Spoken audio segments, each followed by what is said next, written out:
Hey, what's going on, people? How's everybody doing? Back for another one. We back in the house. It is going to be a crazy time. Let me turn this light down a little bit. It's a little crazy. All right. If you guys can hear me in the chat, please hit that number 1 so I know that we good to go. Everything is flowing. Everything is proper. Make sure my mic is on as it is. Go ahead, give me that 1 so I know we can fire this bad boy up. Kick the tires, light the fires. Yes, I see some 1s. Awesome. I am so excited. I was so happy to put this together for you guys. And going through some of the foolishness, I had decided that I was going to do this. All right, I see Kody up in the house. I see a lot of folks coming through for Valadia. All right, Amy and all the people. I see you guys. All right, thank you so much. I appreciate it. Awesome. We are in the house. Hopefully everybody had a fantastic weekend. Got to spend some time with the peeps and all that good stuff. Just make sure my thing is up. We'll let the room load up a little bit. All right. Let me make sure my phone is off because, that would be unprofessional. Just sitting here and all of a sudden the phone started ringing. Hello? Hey, man. I saw you were live. Yes, I am. You doing anything? All right. Oh, it's your birthday weekend, Anna. Happy birthday, Anna. Hopefully it was awesome. So it was a great one. Okay, I like that. Party rock out with your socks out.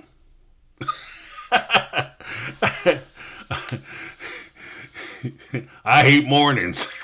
Okay. I hate mornings. Happy birthday. Australia in the house. What's up, Vicky? How's everything going? All right. This is an exciting time. So exciting. Guys, look. I had put this together because I was thinking about the look back. Some people might not have seen the look back, and that's fair. And as I've said from the beginning, I hope you didn't buy the hey Vixen, what's up? The any packages or subscriptions in order to get the look back or the talk back, those 2 episodes, and then eventually wound up putting the wedding on HBO Max and Discovery anyway. So, okay. Kathy Ferran said it was her husband's birthday. Tell him I say happy birthday. 1 margarita so she won't be confused with the foolishness. I tried to hold it down, make sure it was everything was on board. Kim with the $4.99 super chat. I appreciate it. Thank you so much. No message, just the love. Just the love of the game. You know what I mean? Appreciate that so much. Mace chill. Yeah, the football cup is back. It's one of the bigger cups I have, so I come in with the heavy water. Who you root for in the Super Bowl? I haven't watched football in I don't know how long. It's been crazy for me. Are they playing? They're playing tonight, aren't they?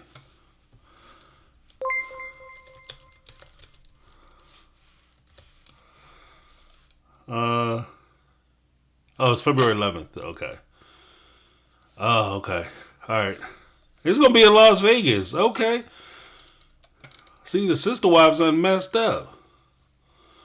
They could have been chilling at the game. Yeah. I had a quiet as is kept. Okay, got some Lions fans in the house. All right. I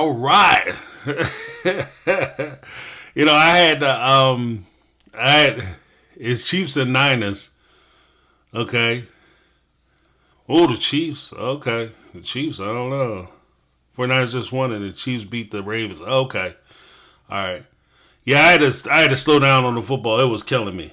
So I took a couple years off just because it was like I don't know. I couldn't handle it.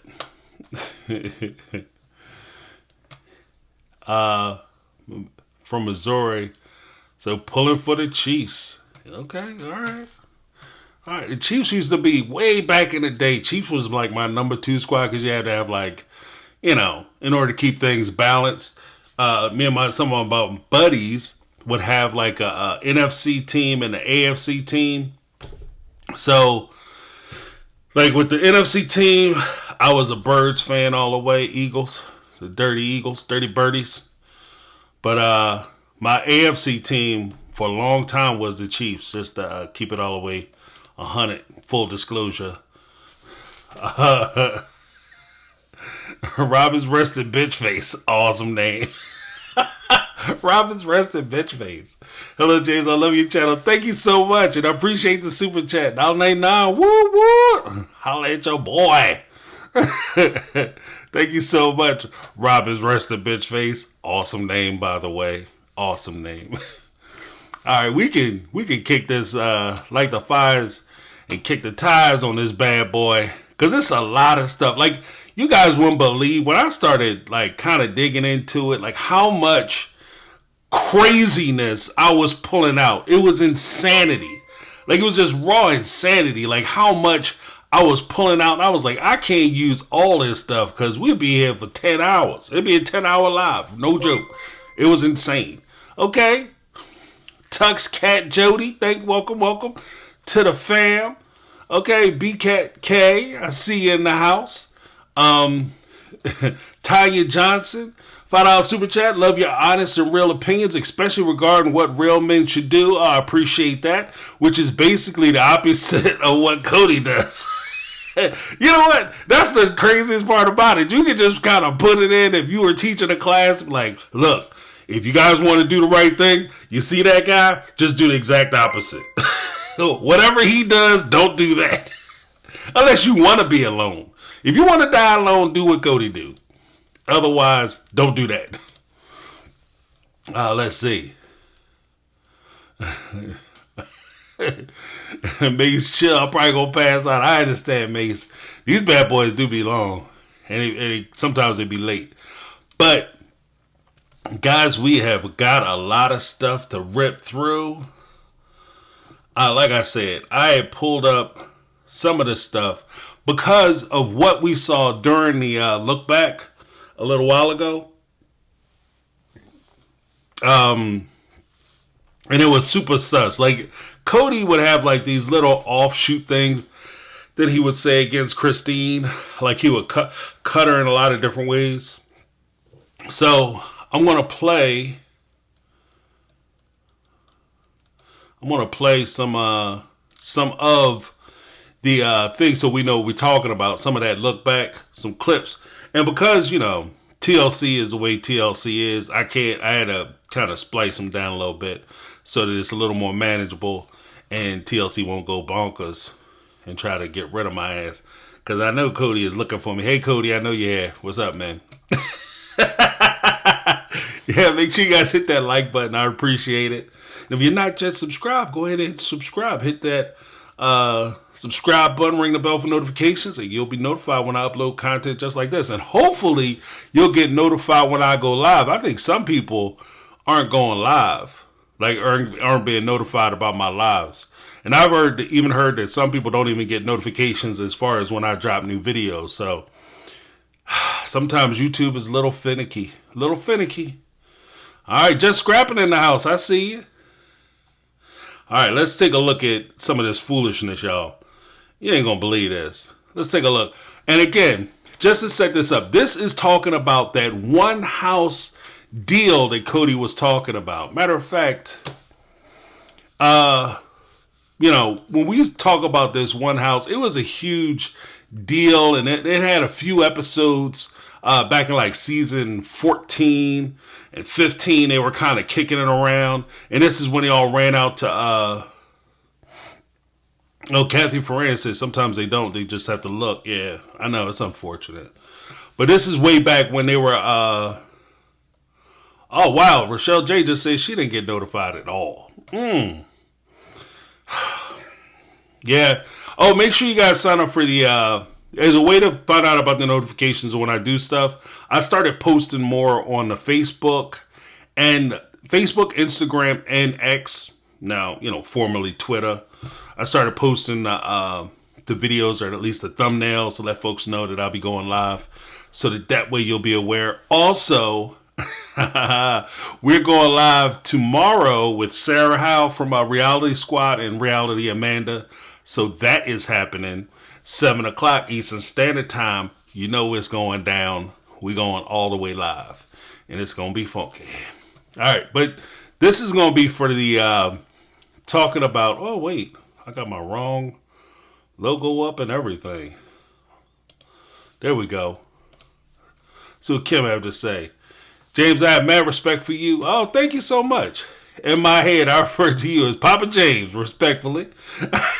I wish every young kid had someone like you in their life. Thank you so much, Kim, and I appreciate the super chat. Yeah, you know what? That's part of the reason why I started the channel, was because, I was talking to my daughter about a lot of the foolishness that I saw on the reality shows, and I thought this would be a cool way for me to do it. And I was like, well, why don't I do it on YouTube? Just, because I'm sure, especially, quiet as it's kept, after watching a lot of this stuff on the thing, and you see the foolishness that goes on, you half the time you saying to yourself, like, I can't be the only one to think this shit is crazy. I can't be the only one. Is it me? Maybe I'm out of step. Maybe it's something wrong with me. Maybe this is okay, and Cody is doing the right thing, and I'm messing up. Like, what I mean? So sometimes it's just nice to come into a room and realize that, hey, I'm not the only one. Ivana, what's up? Hey, how you doing? I see you. But yeah, so this one house thing, here's what Kody and Robyn, when they sit on the couch watching the look back, and they start to ask questions. Robyn, of course, she got to play like ditzy ass Robyn. She got to play like she don't understand what's going on. So let's listen to them kind of talk about why the relationship fell apart between Cody and Christine. And what was going on? What was the cause, Cody? When did you realize that there was a problem? I had no idea that there was a problem. Oh, man. Oh, yeah, get the book. Let's do a book club. I'm thinking about it. Because I know that book is crazy. Why didn't it get, what happened? I still don't understand. I think it was me with the one house thing, Robyn. We discussed the one house. Really? Christine was adamantly opposed to it. And I went, why? Why? I asked the question, why? And I asked Christine the question, why? Why she didn't want to do one house? Yeah. Hell yeah. Hell yeah. I asked Christine, why? Why? Why don't you want to have one house? Because it's a terrible ass idea. I would never move into one house. Are you nuts? Are you nuts? Why would I do that? What are those? Why would I do that? Ivana, I'm glad you called me too. Why would anybody in the world want to submit? I can understand. Now, keep in mind, if everything is everything and you're doing these ladies properly and the relationships are working out well, you have everybody on the same page and everybody feels secure in their relationships, then the idea of you moving into one house might not be as scary. It might not be as bad. But when you have people who are as conniving as Robyn is, Miss, I have no idea what was going on. I had no idea there were problems. I didn't know that. Really? I mean, you guys must be some wonderful actors, because I had no idea that there were problems. When were there problems? I tell my daughter all the time, and this is something that I share incessantly. If, especially with young ladies, if you have to dumb yourself down to make yourself more attractive to a man, then that man is not worth it. Straight out. If you have to make yourself stupid in order to make this man feel smart, then he's probably not the guy for you. First of all, I'm not saying that you can't be with somebody who maybe isn't as intellectually gifted as you are. The heart wants what the heart wants. It is what it is. What I am saying, though, is that if you're with a man who can't accept the fact that you are smarter, just the reality of it. Oh, she's smarter than me. There may be not. This isn't like Hollywood, because in Hollywood, a lot of movies, TV shows, so on and so forth. There's Hollywood smart. There's actual smart. There's intelligence, and then there's like street smart, common sense. In some cases, you could be smart in one thing. That doesn't mean you're smart in everything. When you have like somebody who is, say, just a brilliant tactician, or somebody who just understands math, numbers, real estate, whatever the case may be. They may not understand everything. That's where you can kind of complement one another, and the relationship works out better. Like where they're lacking, you have; where you're lacking, they have. And then when the two of you come together, your strengths are, cover their weaknesses cover your strengths. Yeah, you understand what I mean? So it works back and forth. It works hand in hand. But if she has to pretend to be dumb in order for Cody to feel better, first thing, one, I would be insulted. Don't play yourself short. Two, I now have to worry about you. Because that's the first step to manipulation. You want me to underestimate you so that way when you do what you're going to do, when you make your move, I won't see it coming. And it's the most ridiculous thing. And I just, to be honest with you, and this is just me. This is just me, my personal opinion, whatever. But I find that extremely unattractive. You know what I mean? Like, it's just extremely unattractive to me for a woman to have to play dumb. Like, if you don't know, you don't know. It's not a big deal. Shit, I don't know everything. So we can learn together. But I don't want to be with somebody, I would never want to be with somebody who is playing dumb. Like, because it's insulting. Like, it's just crazy. Yeah,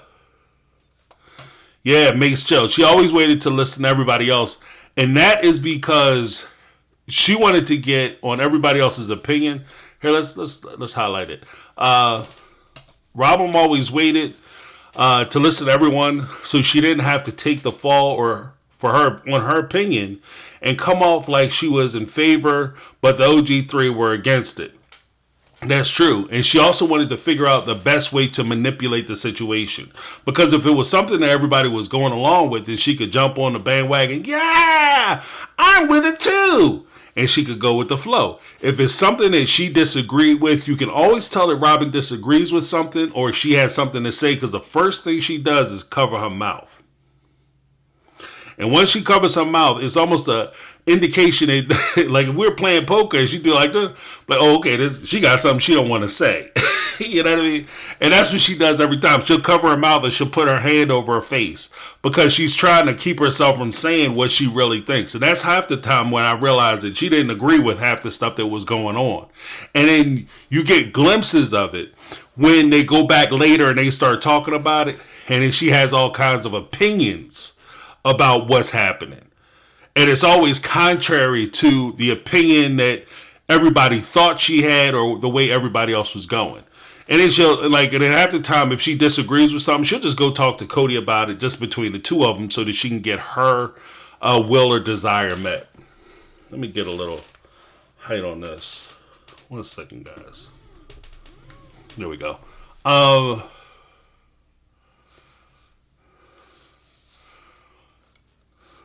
Let's see.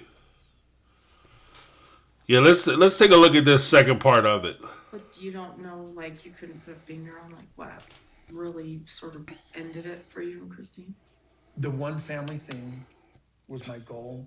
Once she went, I can't be one family, I went, well, then I can't really, like, it's not working for me with you. When she said, I can't really be one family, is that what she said? When did Christine tell you ever that she couldn't be a family with you guys? That she didn't consider this family her family? When did she ever say that? When did Christine ever come out of her mouth and say, oh, you know what? I really want to be, I really want to have a segmented, broke up family.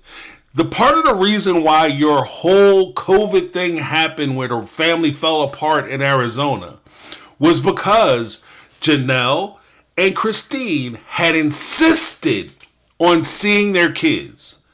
And they insisted on traveling with each other. When they said they were traveling all the time and they were traveling with each other all the time, you know where they were going?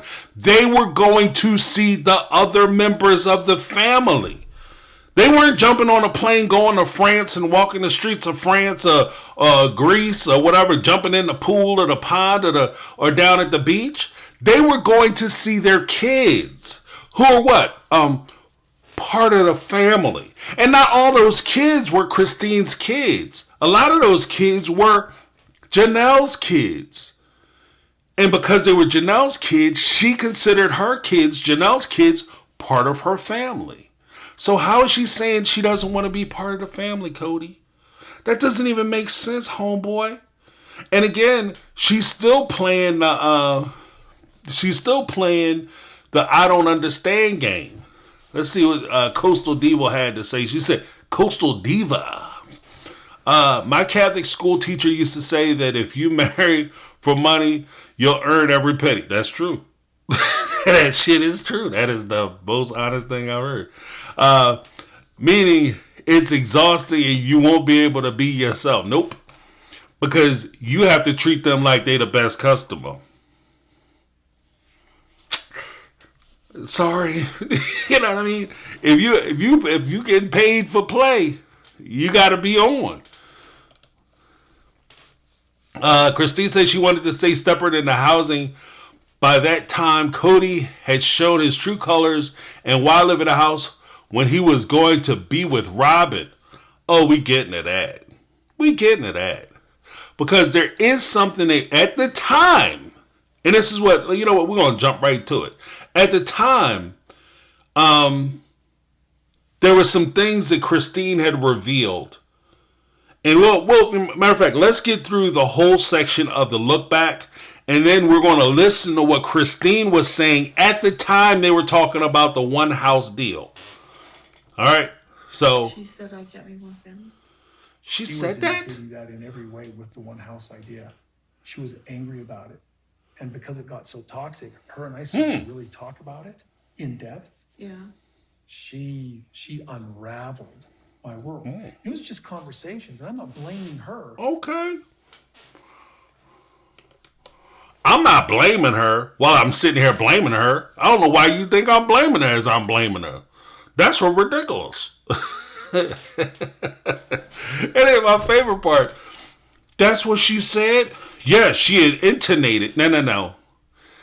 If she intonated, that's not what she said. Did she say, I don't want to be part of the family? Did she say, I don't want to have a big family event or a big family, gather, big family contribution? Is that what she said?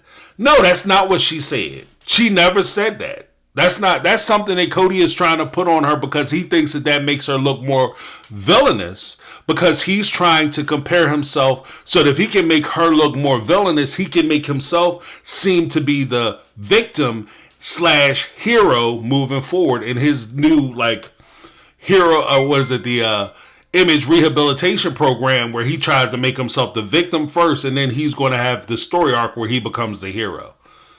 We're not buying it. That's part of the reason why I'm running these for the next few Sundays. I'm telling you, I got more stuff planned, guys. Come back next Sunday too, because I got some fire for next Sunday. Got some fire for next Sunday. We lighting it up. We kicking the tires, lighting the fires. I'm gonna set Cody's ass on fire. I'm gonna buy me a little chef hat because I'm cooking his ass. Him and Robyn, Chef a la Robyn. I'm cooking them both. Tanya Johnson, James, the clip sound is very quiet. Oh, okay. Thank you for the super chat, and I will turn it up. Thank you so much. I appreciate that. Let's see. Mary Highfield, I will pay money to see all the OG Brown adults watch and comment on every episode from the beginning. Currently rewatching it, and it's telling. Yeah, who you telling? Thank you for the super chat, 499 super chat. Appreciate that. Yeah, I know. I would pay for that too. Technically you could pay for it by watching McKelty or not Isabel, McKelty or Gwendolyn's Patreon. Because they started going through it. And they charge to watch. But yeah, It'll be interesting. You know who I really want to hear from? I want to hear from Logan. I want to hear from Hunter. I want to hear from Maddie. And you know what I mean? Because they usually come with the heat. But here's the other part of the last portion of the look back comment section where they started talking about the one house thing. Let's take a look. It wasn't working for her, and so I started going, this polygamy thing just doesn't work, because I couldn't. I was suffering from the loss of the vision that I had for our family, and I couldn't recorrect my direction and the vision for my family. I remember you saying that, Cody. I remember you saying that. Oh, now you starting to remember shit? Miss Confused ass, now you remember stuff? For real? Are you serious? It's insane. Insane. Oh, so annoying. Like, it annoys the shit out of me. I can't tell you how much that annoys me. Like, 1 minute you don't remember anything. Next minute you can testify to everything. So I'm not sure which side of this thing you're on. You know, 1 minute you don't remember anything. Next minute you remember everything. Ooh. Yeah, it might be a little late, Disney Duchess. We shall see. I might have to plan it out. Maybe I'll run a little early. I don't know. Super Bowl Sunday could be a tough thing. Like most network channels don't go up against Super Bowl. So, you know what I mean? Most of the networks don't play with the Super Bowl. Like, who does this guy James think he is? But now we're going to start getting to the nitty of the damn gritty. Now we're going to start getting to the nitty gritty, because what Robyn is trying to do, and this is what annoys me, and this is why I called her like Columbo last week during one of my videos, where I said that she tries to do the like, I don't understand, and then she asks this dumbass question like she doesn't know the answer, and she's really earnestly trying to figure out what's happening because she's so confused. But it's a leading question that implies an answer. The answer that she's implying is that Christine was against the family, that Christine was trying to break the family up. What Christine was trying to... You know what? I'm not going to tell y'all. Let's listen to what Christine was saying. And this is something that she was saying at the time. Bottom line, I think the biggest reason why I don't really want to live all in one big house. What is it? I just like who I am more now than who I was in Utah or any other time. I just like me now better. I think I'm a better mom. And I just want to hold on to that. Okay. Now let's keep in mind, when she's saying that she thought she was a better mom, what she was talking about was when she was in the house in Utah. Let me get a little, see, my hands look a little ashy. Put a little lotion on them bad boys. Look like I can rub my hands and start a fire up in this piece. Woo! Fire! So what she was talking about was when they were in Lehi, Utah, she said that she was so attentive to everybody else's kids that everybody else's kids came before her children. Because, I mean, I can see that in the sense that when you're babysitting somebody else's kids, you're watching somebody else's kids, you tend to adhere to their needs, especially if they have needs. You know, when you're dealing with that many kids, sometimes it just comes down to, the clips are low? Shit. I'll turn it up. Sometimes it just comes down to,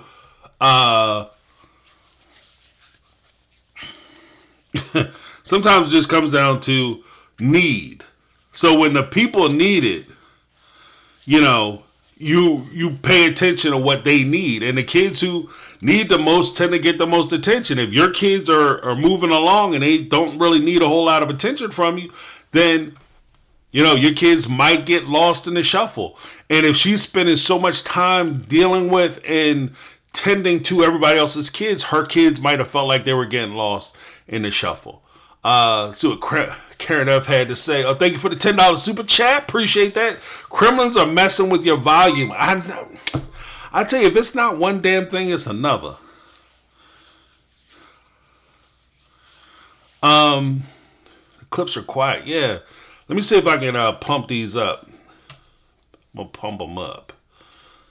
Let's go to the second one where, and I want you guys to notice that in this particular clip, this is the meeting that Cody was having where he was talking to the wives and he was asking them, Christine, I know that you're not with this one house shit. Take a look at who's present. Especially what you're going to see is there's going to be somebody present who apparently now had no idea why Christine was against the one house. I had no idea why she was against the one house. I don't know why she didn't want to do it. Let's take a look. And I'm gonna see if I can adjust the volume. You've made it perfectly clear you don't want to do this one home thing. Why not, Christine? I liked It is low. the confidence of a mom that I felt when I was living in my own place. So And one I house liked it. makes you feel like A you better mom. That's not a why not. Oh, that was a why not? Yeah. Oh. lost mojo. No, that's not what I said. You didn't feel like you had your lost. You didn't feel like you had It's your. more about being a mom. Did that do anything as far as the volume? Let me know. Did that do anything as far as the volume?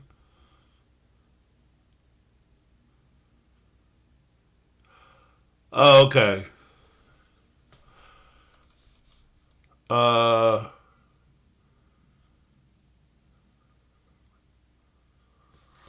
Let me see.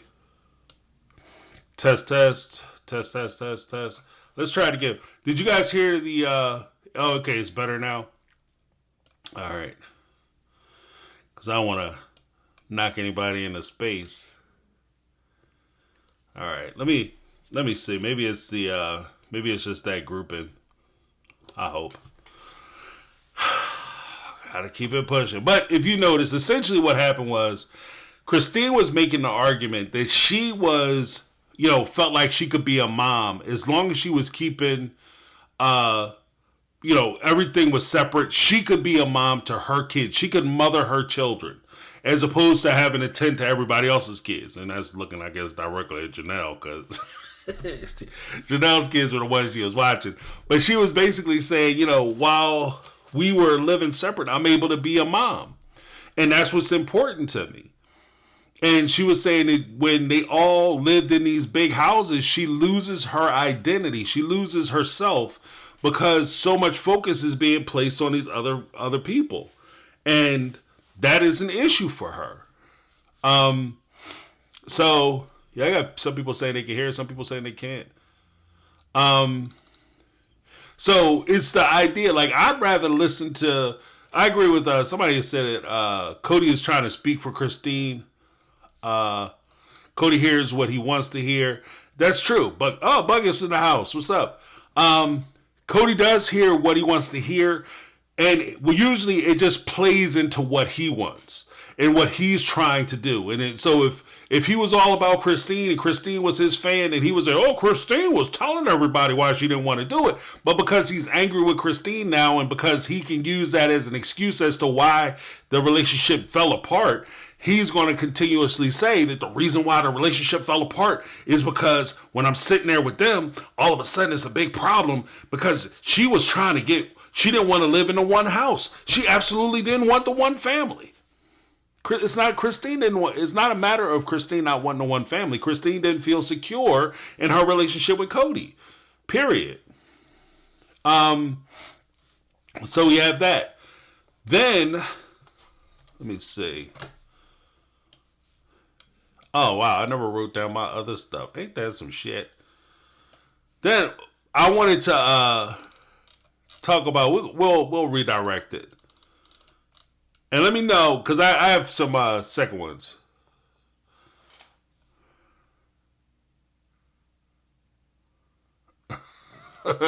Jamie Kalan said, I got the mama in.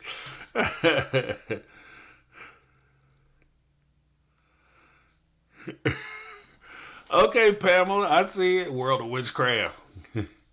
Yeah, so one of the things that kind of tripped me out was them saying that the whole idea of the one house.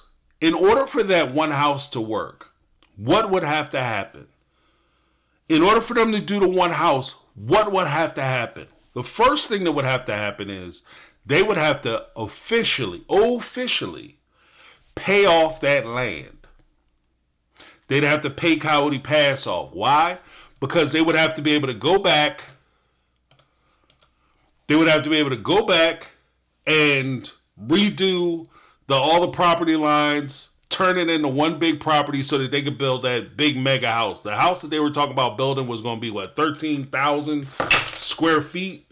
Yeah, 13,000 square feet.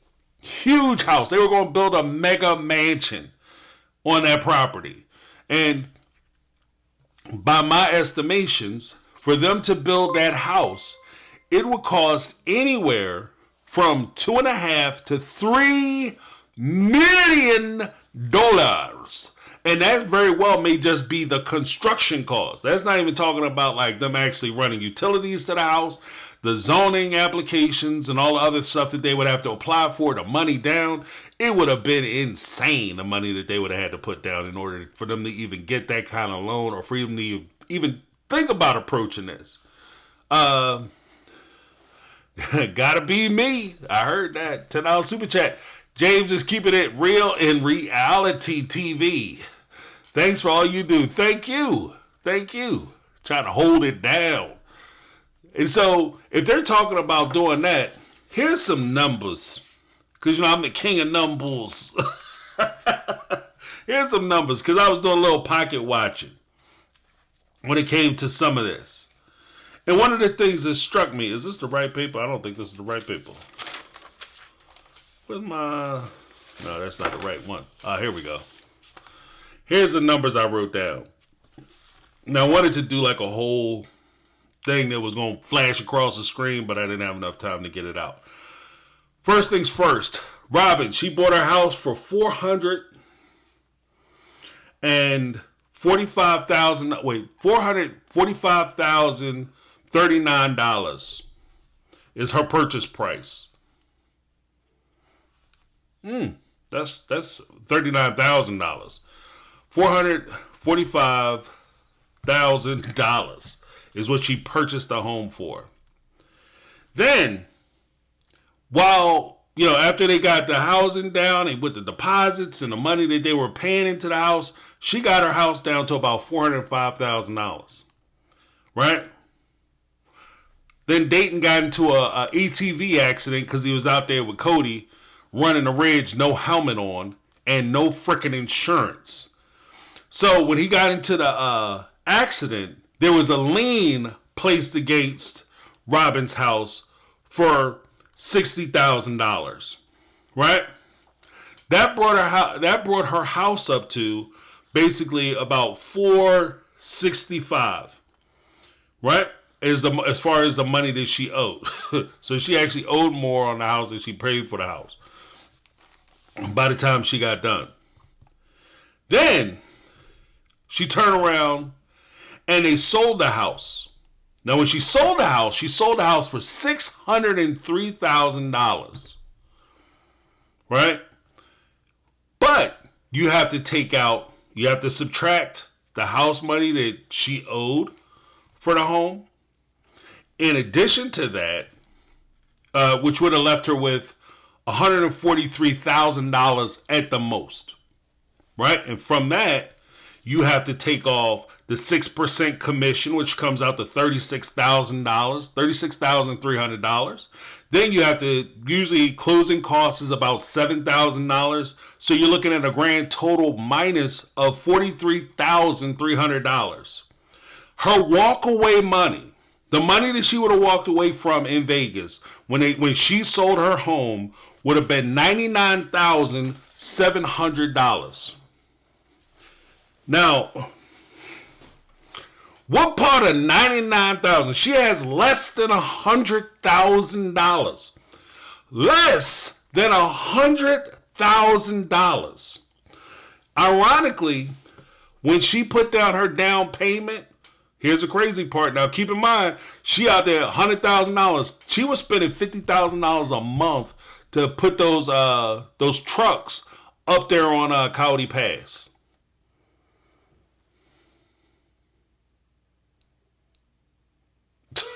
Are you stupid? Like,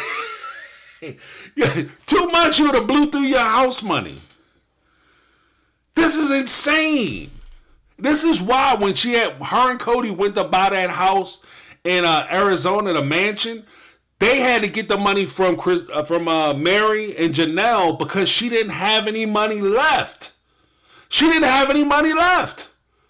Her money, she would have been blowing through her house money so that she could live in that big old house because she had to rent the biggest house she could possibly get. She had to rent a mansion so that way all her kids had their own rooms. They had the big old table. They had the big fun thing. And they could brag about the house that they were living in because, they were snooty. And then they had to borrow the money for the down payment so that she could purchase that house.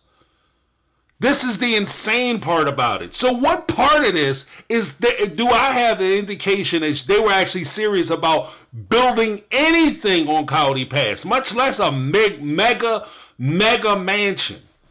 $3 million mansion they were going to put on Kody Pass. And of course, y'all know I did the research. Y'all know I bring them receipts, baby. I bring the receipts. And you guys might not be able to hear the receipts because apparently they low. But I brought the receipts. Here's the thing.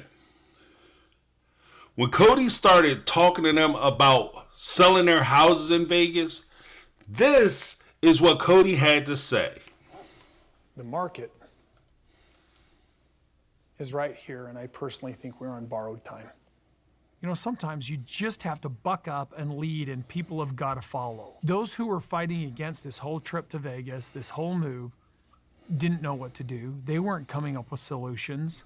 I knew what to do, and I did it. That's called leadership. And that's what you married me for, was so that I'd lead the family. That's what you married me for, so I lead the family. Here's leadership. Leadership is actually taking accountability for the shit that you decide to do. You also want to perform some kind of research. He ran out to Las Vegas because that's what he wanted to do. He ran out to Las Vegas. Oh, we got to get out here because it's so much fun. I like going out there. I want to live out there. And then maybe I can start my own sect of this church. Because by being in Las Vegas and the only polygamists around, we'll be the hub for the polygamous AUB branch in Las Vegas. I'll be the head of the church because he's the head of his church. While, in his family, and since there's no other polygamists around, and when they came to visit him and his family, which was the plan, which is why he got all those houses out there, all those big-ass houses that they bought in Las Vegas, that was to draw polygamists out to Las Vegas to come and stay with him. And he even said that when they come out here to the churches, they come out here to the house, we could do Sunday fellowship, which basically puts him in charge of the church. Talk to your boy. I'm telling you. I'm the leader. I'm making decisions. And he was nasty as hell when he was talking about going out to Arizona. You heard the vitriol. You heard what he had to say. Oh, I'm the leader. And when it was time to come out here to Vegas, you guys didn't know what to do. You had no idea what to do. You looked at me for leadership, and I led the family. I made the decision to come out here to Vegas. This was a good idea. But then they get to Vegas, they somehow maneuver their way into with bankruptcies and debt. And they somehow maneuver their way into buying brand new homes, buying and building brand new homes to move into. Once they get in those houses, they're there for a grand total of 5-6 years. Then all of a sudden, it's a rush to get out of those houses. That's not leadership. That's failure.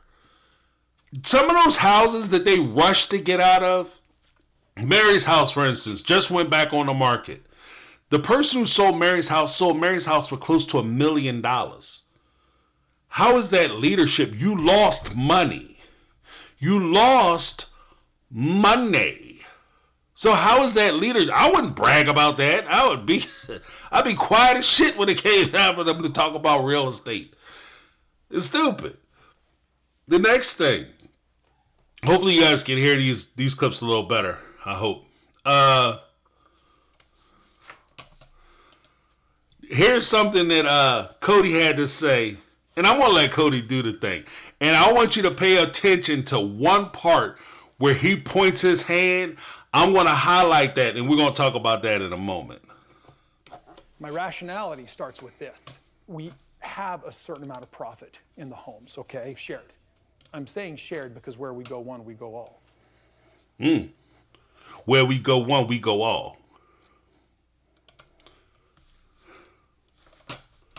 Where we go one, we go all.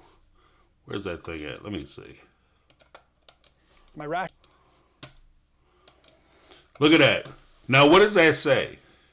We sell now knowing we would have a profit in the low 7 figures.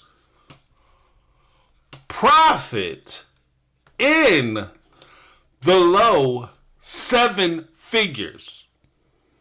He had no idea what the hell he was talking about. He thought he was going to walk away from those home sales with 7 figures, $1 million worth of profit. Each one of those ladies got, like, some of the ladies actually did better than Robyn did, but not by much. So he walked away from that house sale. He sold those houses in Las Vegas and walked away with maybe under $500,000. So if he sold all those houses, he officially could have paid off one of them. That's bad. That's just bad juju. That's bad decision making all the way around. It's horrible. Horrible, as they say. 7 figures. Like if you sold the houses, the only way you would get into the 7 figures is the price of the houses. So when you sold the houses, you get, like if you sold the houses, say for $600,000, if you sold each one of the houses for $600,000, 6 times 4, come on now, he would have been doing good. That would have been awesome. That'd been $2.4 million for the house sales. The problem is, what do you owe on those houses? The crazier part, Robyn, as I talked about, she had a $60,000 lien on her house. The crazy part is that Christine had to pay for Truly's, near miss. We'll call it that. When Truly got sick, I don't really like talking about it because it's messed up. When Truly got real sick, Christine was solely responsible for paying for Truly's bills. She didn't have a lien on her house. When Isabel had to get her surgery done, Christine was 100% responsible for that. Cody wasn't helping her with that money. She was responsible for that debt. She didn't have a lien on her house. See, the problem is Robyn not only likes to shop, she not only likes to spend money, she don't like paying no bills. She don't like paying the bills. And that's bad juju. Beach Lady said to our super chat, said that's bad house math. Damn right. That's mistakes on top of mistakes. Vladia said bad business decisions. That's what I'm talking about. Daniel Johnson, both moves look like Robyn's desires. Robyn is the only one who every time. Can I spill some tea? Can I drop some knowledge up in this piece? When I was going through some of the records, because I went through Clark County, that's the county they live in. When I was going through some of the county records to come up with my little math stuff, right? I was going through some of the records. One of the things that struck me, Robyn moves out to Las Vegas, no job. How was she paying for that nice house that she was living in when Cody would drive 3 hours or 5 hours to come out and see her 300 miles away? How was she paying for that nice, lovely house that she was living in? Where did she get the money from? Then, when she moved around the corner, because she didn't want to stay in the house with the Lehigh house, she didn't want to stay in the house because, Cody was mad. Apparently, she didn't want to not be called a lady because, you can't have a married man just staying at your house, but he can apparently spend the weekend there. He just can't live there. That would be inappropriate. So she didn't have a job then. Winning. Christine living in the basement. Mary living on top of Christine. Janelle got her side of the house. Robyn got her own place. Each one of the kids got their own room. What? How does this work? They go out to Vegas. The place they were living at in Vegas. Why did they move to Vegas? Robyn's family lived there in Vegas. Right there in Salt Lake. Her stepfather lived in Vegas. Robyn was the only one who knew anybody in Vegas. Why wouldn't you move around other polygamists? Then maybe you wouldn't have had to leave Vegas because the mentality and the morality changed. Oh, but Robyn had to be closer to her stepfather. So you guys all moved to Vegas. Then Arizona just so happens. Dayton got accepted to Arizona. College in Arizona. And guess where they moved, Flagstaff, Arizona, where Dayton going to college? It's amazing. Amazing. I mean, and then when you look at the houses, and every time you turn around, here's the thing that's crazy. And a lot of folks might not have picked this up, but I picked it up when I was doing my research. If you look at the houses in Vegas, you say, well, wow, Robyn's house sold right away. It sold for the most money. That makes sense to me. You know why it makes sense to me? Because Robyn had the biggest lot out there in Las Vegas. Did you know that? These lots weren't created equal. Robyn had more acreage in Las Vegas. When Robyn gets out to Arizona and they start talking about Kody Pass, who has some of the most acreage on Kody Pass? Who insisted that they have 4 acres of land and trying to convince everybody else that 4 acres of land is the same thing as having 2 acres with a couple trees on it? What? You mean the trees that they're going to have to knock down to put the house up there? Those trees? How is it worth more? If you also look at the place in Vegas, why was her lot more desirable? Because there was Robyn's house here. Then you had Mary's house here. Right behind Mary, there's a street, big ass street. Then you had Janelle's house right next to Mary's house. She has that big street with Mary. And then down here, you have Christine's house. And there's a big old street that runs along that side of the road. So each one of the 3 houses, the back of their houses is faced to a big street.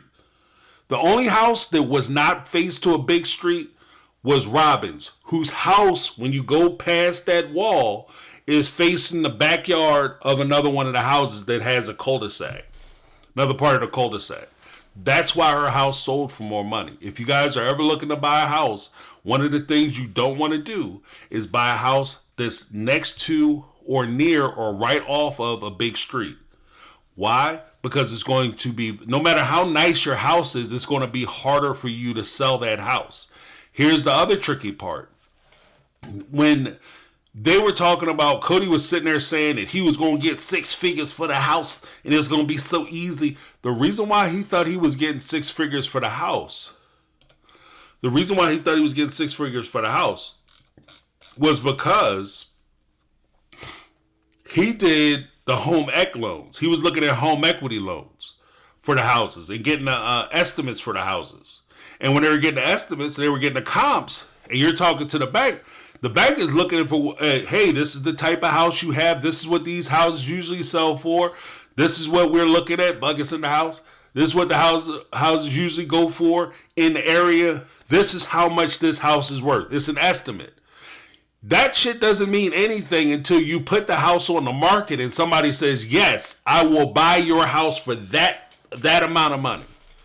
Then that's what your house is worth. Everything else is an estimate. Your bank will play with you. Like, oh, yeah, that house was worth $50 million. But if nobody is ever going to move into that house because the bitch is haunted, then it ain't worth nothing. You know what I mean? Your house is worth jack shit. Jack just left town. Mary Highfield. Let's not forget the Toll Hunter took on move number 1. and Garrison Gabe for move number 2. Robyn and Kody were heartless to those boys for Robyn's kids. Yeah. Hunter took a L. Hunter actually was a different kid. And it was messed up. Like when you saw Hunter, he lost a lot of opportunities when they moved from Lehigh. And he was very sad and upset about those opportunities that he was going to miss out on. Fortunately, he was able to turn a lot of things around, which is kind of that. Thank you so much, Mary. I appreciate that too. The super chat, 499 super chat, and for making a point. And one of the sad parts about it is that when Hunter, I felt for Hunter because he had that struggle, and despite that struggle, he was able to overcome it. Then when it came time for them to talk about moving, one of the things that Kody threw in the Janelle's face when she asked that question about Garrison and Gabe about moving and how it would affect their schooling and all the opportunities that they would be missing out on. I said, well, Hunter did the same thing. You see how great Hunter's life turned out? Hunter and Gabe are 2 different kids. Yes, they have the same parents. They grew up in the same household, but they're 2 different kids. And their experiences are 2 different experiences. Because Gabe never came back, and you never heard Gabe come back in the athletics and the stuff that he was talking about being able to do in Las Vegas. He didn't catch back up. Hunter, he was able to do it. He went on to win like the state championships. You know, he did a lot. But Garrison or Gabe wasn't able to do that. So they missed out on a lot. And sometimes your victories can lead to your defeat. In the words of Bane from Batman, your victories have defeated you. Like you win so much that you don't realize that what you're doing is not how this normally works. You leaving and uprooting your family and then running across town. Like they move like they in witness protection and they just got found out. The mob know where we at. Yo, pack all your shit. Fuck your stuff. Let's get out of here. They know. You know, that's how they leave places. That's how they move. It's disturbing in a lot of ways. Thank you so much, Mary.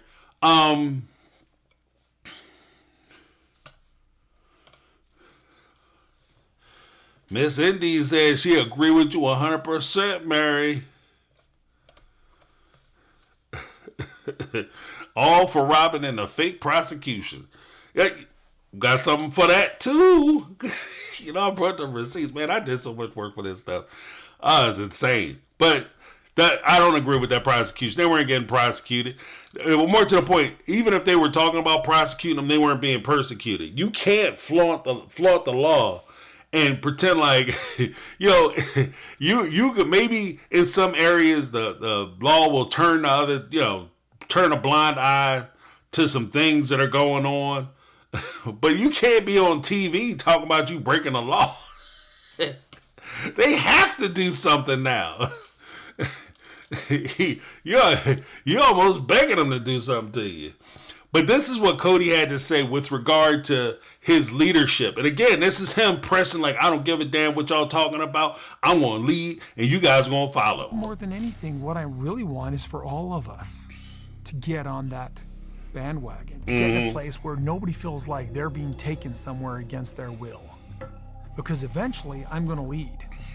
And many times I'm going to lead against their desires, my wife's desires. I'm going to lead to places they might not want to go, ideas they don't want to do, things they don't want to be involved, but I'm going to lead.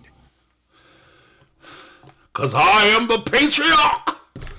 Right? What happened to Mr. These are strong, independent women. These are intelligent ladies. They're able to determine their own. See how quick that shit went out the window? See how quick that went out the window? You know what I mean? Okay, Rochelle J. Clips volume is better. Awesome. Something must have happened in the transfer with the earlier clips. You know, damn Cody creatures Kremlin's trying to keep a brother down, but they can't stop us. We're unstoppable. Unstoppable.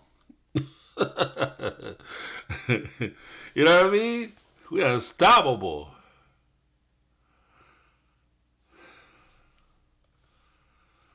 Oh, man. Archie Brecker said Cody is booty for real. Yeah, I know. I wanted to show you guys that there's a couple reasons why I wanted to show you that. I wanted to show you that to prove, one, that Cody was the one who orchestrated the entire move. He orchestrated all the moves. Oh, we need to go to Vegas. You didn't have to go to Vegas. You could have went to Wyoming. You could have went to maybe a different part of Utah. You didn't necessarily have to move out of the state. You just had to, you know what I mean? Like, what are you talking about? You could have went somewhere where you have a stronger presence. We got to go to Vegas. You get to Vegas. You're in Vegas for a few years. You build houses in Vegas. You're not trying to save any money. And keep in mind, during the time that they were in Las Vegas, here's the thing that blows my mind. During the time that they're in Las Vegas, they were actually threatened with them closing down their, canceling them from the show. Most of them didn't have jobs that were providing them. They didn't have six-figure jobs. They didn't have a job where any of them where they were getting paid six figures. They were involved with the multi-level marketing business where they were making good money from that. But let's be honest, the only reason why you guys are making any money in the multi-level marketing network business is because you're on TV. That's why you're making money doing that. And just as a little hint, we will be talking about that next Sunday. Next Sunday will be multi-level marketing. So we going to cover that. Because I made a video a while ago, and I wanted to redress that video in the form of a live where I take the position that the multi-level marketing business wasn't just the LolaRoo business, the Nexus Flexus or whatever the hell it is. It's not just that diet drink stuff that they were involved with. They were actually setting up the Sister Wives Closet business to be a multi-level network marketing business. That's what they were doing, and we're going to talk about it next Sunday because you know I'm bringing the tapes for that one too. I hope you guys join me for that because we're going to get into it. It's going to be all the way funky, all the way live. Let me see. Let me take that off. And then we go, so I wanted to prove to you guys, or at least demonstrate, that it was Cody's idea to do the move in the first place. Now, I took the position that there was no way that they were ever going to even be able to think about building that one big house. Plexus, thank you, Kathy. I appreciate that. You know, I took the position they were never going to be able to afford to build that one big house. How do I know that? James, you don't know their pockets. You don't know what's going on in their life. You don't know their life. No, you're right. Maybe I don't know their life. But let's listen to what they had to say when it came to their life. And how they thought their prospect of being able to survive in Arizona, not build a house, survive in Arizona. And that exhaustion, I can see that exhaustion. Like, what are you talking? What do you mean? What are we gonna do, guys? I don't know what we're gonna do. You said you had a plan. You said you knew what you were doing. You said where we go one, we go all. This is what we're going to do no matter what happens. We're going to do this. That's what you said. You said that if we don't do it. You said facts don't care about your feelings. That's what you said.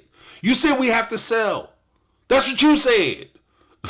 Now we sold. And we followed your instructions. We followed you. You led. And you led us into financial catastrophe. The reality of it is that when you start talking about the family falling apart, part of the major reason why the family fell apart is because Cody moved them out of that cul-de-sac. He's the one that led to the destruction of the family. That one decision, I am so clear on saying that one decision was the catalyst that led to the end of his family. It's not the only reason why his family fell apart, but it was a big ass reason. Because had they been in a cul-de-sac, at least you would be able to say, because he made the point at some point, during this whole kerfuffle, he made the point that he would love to be able to see his kids more often as he's trying to pitch the one house deal. I would love to see my kids more often. I would love to see my wives more often. You had that in the cul-de-sac. And even in the cul-de-sac, you didn't take advantage of it because how many times were they saying that he would be laying in bed with Janelle, get up from her and go across the way to go help Robyn with her kids? How many times did they say that? Or he'd be sitting in Robyn's house all day because she set a little office area aside. what does that even mean? He set a little office area aside for Cody, and he be in Robyn's house from the time he got up to the time he went to bed, from like 7 o'clock in the morning to whatever time, 6 o'clock, 7 o'clock, when he was supposed to go over to spend the night with one of the other wives. He would go spend the night with one of the other wives, and then by 6:30, 7 o'clock, he would get up and leave their house and go back across to Robyn's house. Mister, I care so much about spending time with the kids and my family. Ridiculous. And now all of a sudden, because it's trouble and the shit didn't go good, he's still not taking culpability and responsibility. He's not taking responsibility. He's not admitting his culpability in the decision making to go to Arizona and selling the houses that they already had. And he's talked about, like, as far as the houses that they had, let's be honest, it was the 4 houses in Las Vegas that he was paying for, plus technically Christine's house, theoretically. Then you had Coyote Pass, all 5 of those lots, or all 4 of those lots. Then you had 3 other additional rents that you were paying in order to live in Arizona. And of course, all this had to take place. My favorite part is even going back to when they were talking about selling the houses. We're going to sell the houses. When are we selling the houses? We have to have the houses sold, so we need to move right now. You need to move right now. Yeah, we need to be out of here by March so that way we could be in Arizona by the summertime so we can get the kids enrolled in school and they can start school in September. But nobody's house was available. Nobody's house was fixed up. Nobody's house was done to the point where they could put the house on the market. So they didn't get the houses on the market until October of that next year, of that same year. And then they get the houses on the market by October. That's Halloween. Who the hell is buying a house in Halloween and Thanksgiving looking for a house in Christmas, the middle of the school year? And most of the houses, the 4 houses that they had in Las Vegas, those are family homes. Those are houses that would be geared towards families, people with kids already in most cases. Now, I'm not saying that like couples can't buy it, but you have a better chance of marketing it towards families and people with kids. Usually during the spring. People like buying houses in the spring and the summer. So because they like coming out, the grass is green, your house actually looks better. You can command more money. But because they sold the houses the way they did, they rushed the sale, they wound up losing money. One of the worst things you can do is put your house up and then have it up during a time where there's not a lot of movement, not a lot of people coming to see it, especially if you don't have a high volume area where everybody is trying to get to, so that all that happens is your house is sitting on the market for months at a time. If somebody comes out and they sees that your house, somebody comes out and they see that your house has been up for sale for 6-7 months, they're going to cut your price. Yeah, this dude he ready to sell. So I'm gonna go ahead and cut, so if they're asking for 600, and I think Robyn was asking for like 650. Yeah, she ready for 600. She'll do it for 600. Oh, wow. YouTube is my time machine. $5 super chat. Do you see TLC renewing Cody and Robyn's contracts? Yeah, unfortunately. I'm hoping not, because they'll be bankrupt within a year. Yeah, if they're not already bankrupt. I missed the super chat. Hold on. Let me go back into my thing. Rachel up in the house. The $5 super chat. Following Cody is like following your drunk friend to the zoo to kidnap a giraffe.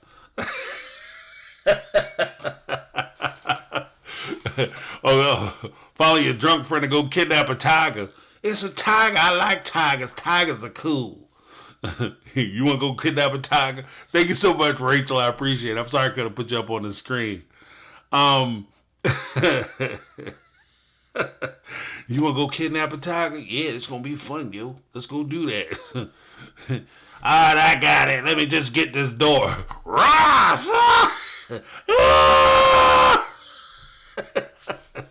Tiger Man. That's what they call you when you go to jail. Because you know they're going to lock your ass up anyway, whether you get attacked or not. Oh, there it is.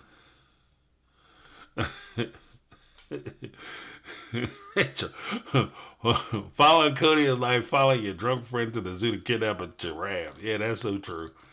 Because it's such a dumbass idea. Oh, I'm going over there. And the whole time, you know that Cody, on the way down there, Rachel, you know the whole time Cody's going to be sitting there talking about, I got it all figured out. It's totally possible. We're going to put the giraffe in the back of the car. You know I got a convertible, so that way we ain't got no hood. Duh. Like, man, we going to jail.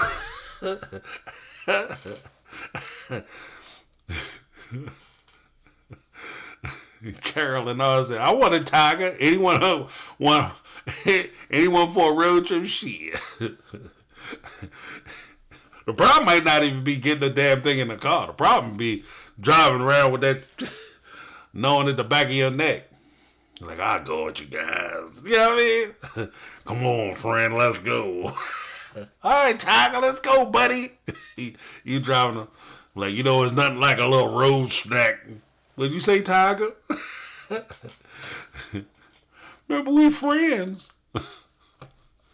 Oh, man. Now, when we're talking about Cody and them going broke, we've already established that they didn't have the money. Now, this is the whole thing. These conversations that they were talking about, you know, they didn't have the money, they were going broke, they financially ruined. This will financially break the family. We'll be ruined. We'll never recover. Tiger King. I'll never financially recover from this. After the girl got her arm ripped off. The funny thing is, these conversations happened before the one house deal. When Robyn sold her house, that's when he started thinking that he had, I guess he's looked at the bank account and started thinking he had a lot more money than he actually did. This is part of the problem with people who aren't used to dealing with money. They start thinking that a little bit of money is a whole lot of money, right? So,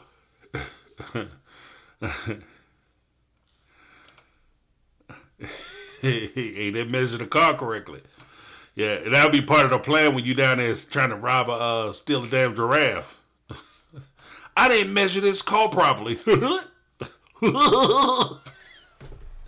I'll be choking Cody ass all the way to jail. We would have got away with it too if it wasn't for those crazy kids. But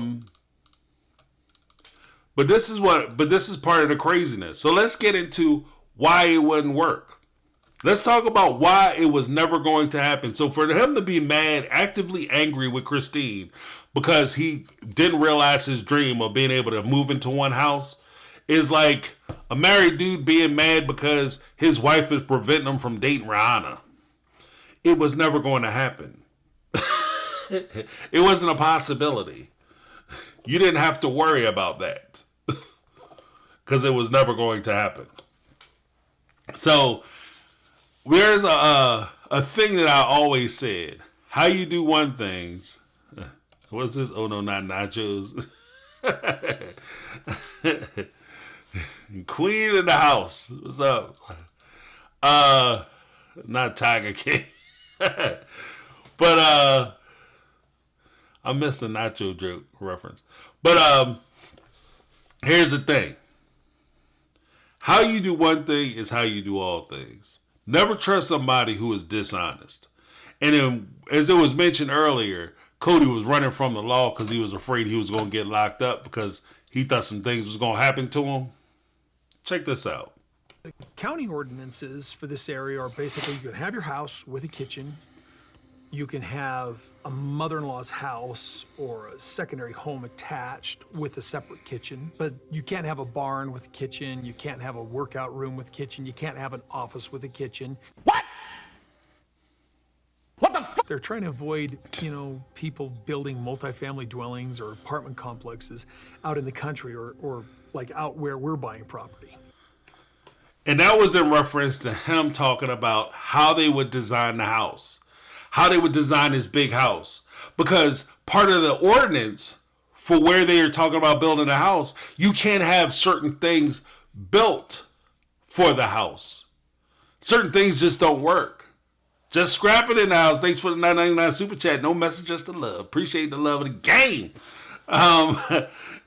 So you can't have a lot of stuff. Now, the reason why I put the is because if you guys remember, what did he tell Mary when she was talking about going back down to Utah? What did he say to Mary? He said, Yeah, I plan on putting a barn out there and making myself a barn dominium. Do you now? Because according to this, you can't build two structures, independent structures on that land. So if you took your land and built a barn dominium, I guess on your land, your plot, then that would be the only structure. That's probably where he was planning on building that on what was Christine's property. On her plot. He was going to build his little barn dominium. When he was going to, remember he said that, he was going to have a plot with the pond on it. And then he was going to have another plot that Christine, he was going to take that one so he have a land. That was going to be where the barn dominium goes. So this dude had been planning on stealing that land the whole time. The whole time.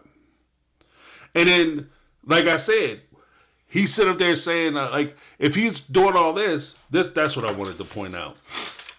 If he was doing all that, and we looked at the house, let me get my, I want to pull a picture up that I have, because I want you guys to see this. Oh yeah, because I did a whole bunch of stuff, man. It was crazy. It was crazy. Crazy, so shady. Now here,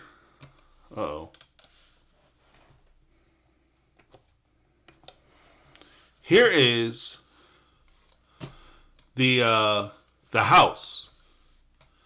Now, as we can see, the house, beautiful home. This is the rendering that the oh wow, just Scrappy said the clips are low. You can't hear them. Yeah, I'm sorry. I had to adjust it. Probably for my next live. But I'll describe the clips. For those who can't hear, for those who can't, I'll describe them a little better. But this doesn't have sound. This is just the house. A picture of that beautiful home that he was going to have built. Now here's some things that I noticed about this lovely home that he was going to have built. He was taking a position that they were going to... Wait, oh shit. There we go. This is what the inside looks like. This is the back part where the glass was. That big glass section that they had back here. That part was going to be that glass, all that, where it says open to below. That was going to be Cody's section. That's Cody's house. The family room loft, open to below. That's all Cody's section. That was going to be like the big family communal area. Let's take a look to the left. The blue area, that's Janelle's area. Janelle's area was going to be 2,000 square feet. Wow. 2,000 square feet for Janelle. Because she only had 2 kids who were staying home. And Janelle don't care about size. She just doesn't care about that much of a house. Then, of course, you had Mary. Mary's house is this house back here. Now, it looks like it's a pretty decent size. The funny thing is, Mary only had 1,500 square feet for her house. So, Mary had 1,500 square feet. Janelle was going to have 2,000 square feet. Then, of course, Christine, that was over there right where my face is at. Tahi! I'll take my section down. Actually, I'll just move it up. Here we go. So, that pink part, or that I guess is peach, more orangish peach, that's supposed to be Christine's portion of the house. And of course, Christine's portion was going to be 2,500 square feet, and Robyn's portion was going to be a whopping 3,500 square feet. So Robyn, once again, is winning. She's winning big time.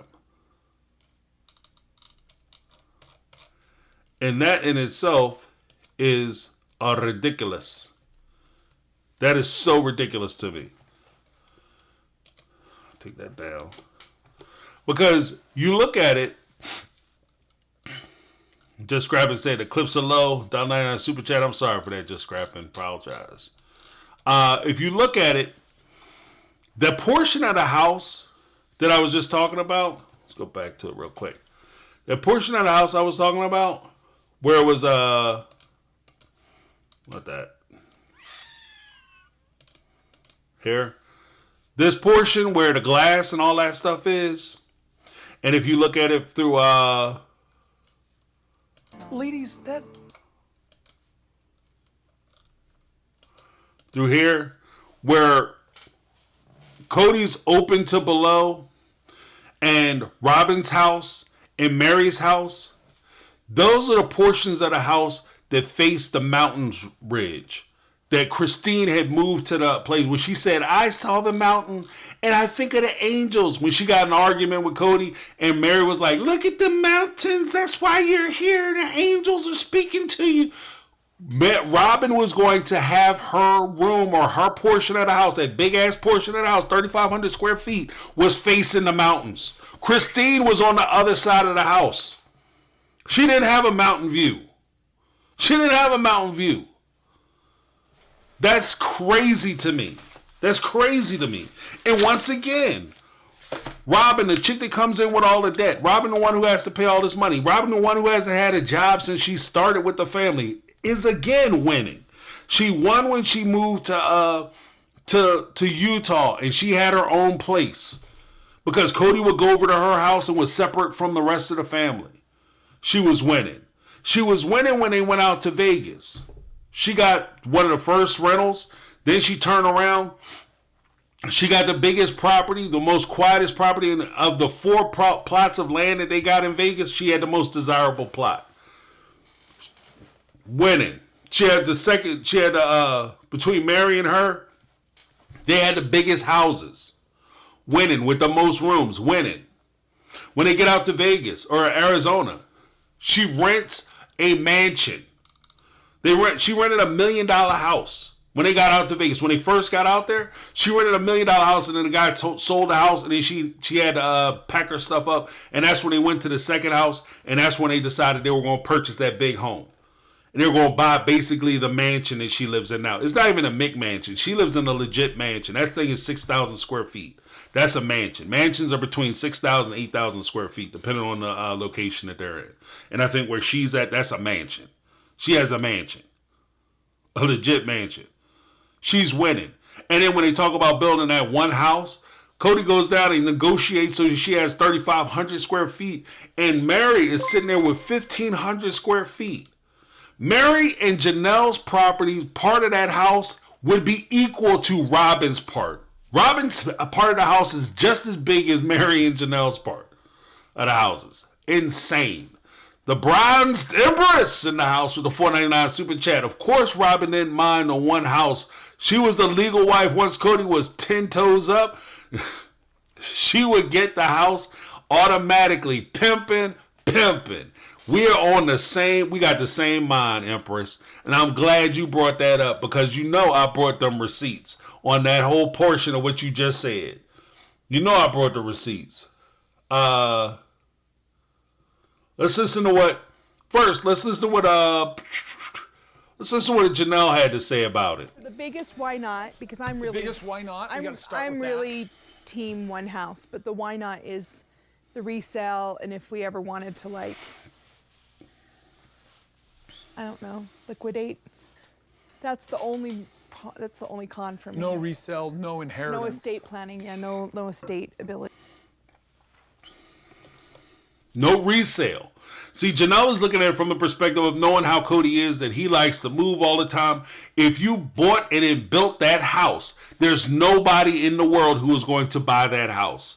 Nobody is going to move into that house. I mean, that house would be kind of cool. Like if I was going to live there with like my family, extended family, you know what I mean? Like, I'm going to buy the house. I'm going to put my dad there and have my brother move in and he could take the other house and and we could live like that and other. It'd be so great. Most people are not trying to spend $2, $3 to $5 million on a house so that they can have a bunch of people living there. It wouldn't make any sense. So the resale value is almost zero. Now, in line with what the Bronzed Empress had to say, let's take a listen Because you listen to the way Janelle put it. Janelle was like, what are we going to do as far as the family is concerned? What if we ever want to sell the house? What if we ever want to move? We can't move. We're kind of locked into the property. It's not a good move for the family. And then he started throwing in estate and all that. That's something that Robyn brought into the family. Estate. But let's listen to what Kody and Robyn had to say. In a one-home scenario, wife passes away or I passed away, you just start to end up having empty apartments. And then what do you do with the home once you pass? The kids don't get to rent the home out or come and live in the home or, there's just, sell the home or sell the home. Yeah, it doesn't You become. can't sell off an apartment, Yeah, and it doesn't become an inheritance you can hand down to your children, kind of a thing. Doesn't become an inheritance you can hand down to your children. It does become an inheritance that you can hand down to your children, Robyn. But I think that part of the reason why Robyn would not be a huge fan of the one house deal is because with the one house, in order for them to qualify for the loan and get the money together to get the loan for that house, all of those ladies would have their names on that house. And the problem is that when it comes to a house, like if you have a house, you share a house with somebody, you and a friend go buy a house, right? And you guys have an agreement that you're going to have the master bedroom and the other person is going to pretty much stay in the basement, right? You're going to get this big, huge master bedroom with the double doors and the bathrooms, like the 2 sinks, and it's got the steam room and all this craziness in it. It's awesome. And they get the basement, which is like a huge basement, and it's amazing. And they've got pool tables and all kinds of stuff. And they're like, this is my part of the house. That upstairs master bedroom is your part of the house. If you die or leave your share of the house to your family, they don't have to honor your agreement of what part of the house you have. If that's one house and your name is like Janelle's name is on that deed or that property, then even though she stays in her little portion of the house and they call it Janelle's house, that's not Janelle's house. Janelle has that 3,500, just as much interest in that 3,500 square foot portion of the house as Robyn would have. That's just an agreement you have. It would be like if, when you were a kid, you stayed with you have a brother or a sister or a sibling, and you like, brother, this is my room. That's not your room. That's your parents' room. That's your parents' house. You don't own jack shit. You know what I mean? You don't own nothing. That's your parents' house. And when your parents sell a house, they're not saying, okay, we're only going to sell one room and this is their interest. The house would be like, all that would happen is that you could set it up that the house could only be passed to people who are on the deed. Like you don't have right of survivorship. So if that's the case, Robyn is younger than everybody involved. So there is a strong possibility just by, the way things kind of work, if you're younger, you have a better chance of living longer or being on the planet, calendar-wise longer. There's a possibility that Robyn will be the sole survivor, in which case, whose family gets the house? Robyn's family. Robyn's portion of the family gets the house. That's the only reason why I think she would go along with it. Other than that, I think she understood that there's too much complication for that house. Now, when it comes to Christine, you look at Christine's situation. Had they had that one house, had she gone along with going into that one house, Christine would be financially ruined. There would have been no way she could have got her money out of that house. Because even as they said, I could say, theoretically, Cody could say, we could take out another loan and we could buy you out. Realistically, Cody would never do that. Part of the reason why Cody was so insistent of when Janelle not Janelle, when Mary was living in Vegas and she didn't sell her house right away, she got put out of one house and then she went to the second house and she got put out of that house and she was back in Vegas and he was so pressed about like starting a relationship over and we can start our love affair again. The reason why is because he needed Mary to sell her house. More deviant reason, more jacked up reason. When Christine left the family, Cody put zero money down on a down payment for her house. The family helped Christine out with the money for the down payment for her house. That was family funds that came from TLC, a job in which she worked. Her and Cody were co-workers. It wasn't like Cody was doing filming for TLC, got up every morning, got his little lunch pail, went out to film for TLC, and then came back and was hanging out with Christine, who was just Susie Homemaker all day. They were co-workers. They both filmed for TLC. They both worked for TLC. So every check that Cody got, she earned that check too. So she got some of the house money. The house money she received was from family money that came from the TLC checks. Then when she sold her house, she gave that money back to the family. Then she made every mortgage payment alone by herself, to herself, for the house that she was living in. And even then, when she went to sell that house, Cody looked her in the face and said, because I was with you when you bought the house, I have half the house.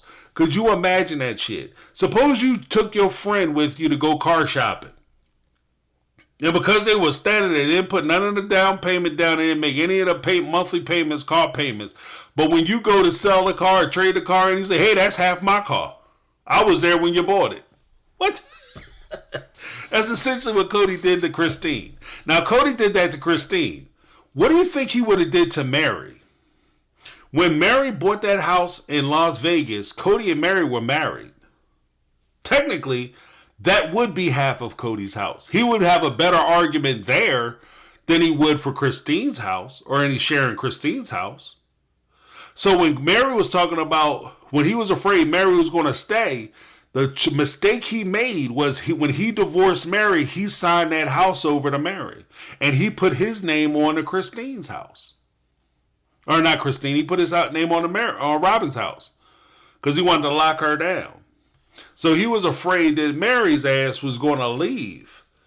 And so when he was sitting there talking about, the catfishing, and then there was it was the catfishing, and then she bought the B&B. He was afraid she was going to take her money, sell her house in Vegas, and skip, scap, scallywag, be gone, and take her money with her. So he was horrified. And that's why he tried to keep her close. So yeah, there's nothing in me to make me think that Cody was going to be willing to give that money to somebody who decided to leave him if he had that one house. He was going to screw him over. There was another part of the discussion where Cody was talking about having a house built and the way in which he had to do it. Because remember, he had to tell the township or the town one thing, the city one thing in order to get the permits, and he had to tell the wives something different. Let's take a listen to what he had to say with regard to that. So this is literally a game of I'm not lying. And this game of I'm not lying is going to be, hey wives, each one of your houses is an independent home. Okay, but I'm not saying that to the county. When I go to the county with it, we're one big family and we need one big home. So essentially he's saying that he's lying, right? I'm going to tell the county one thing and I'm going to tell my wife something else. Here's the thing. How you do one thing is how you do all things. Here's the thing. Cody, the reason why they supposedly had to move to Las Vegas in the first place is because Cody was flouting the law and he didn't care about what the people had to say, and he was basically, teasing or throwing it in the DA's face. So they might start looking at you. He gets on the TV, and there is a thing that they call when you tell the city or state, a government office, you fill out a piece of paper and you make a statement on that paper. And you know when you fill out that paper and make that statement is false. There's a legal term for that. What is it? It's oh yeah, that's right. It's called fraud. That's what they call it. They call that fraud. When you tell them that you're building a property here and it's one building, one establishment, and it's going to have like just many different rooms on the inside, but it's only one house. And you're telling your wife, you represent to your wife that it's not one house, it's going to be 4 different homes. And you're okay with that. That's called fraud. What the one house also represents, for those who aren't really keeping up with current events, what that house was going to be used for is that Cody was going to rent that house out as type of an Airbnb. Guarantee it. That's what the whole purpose is.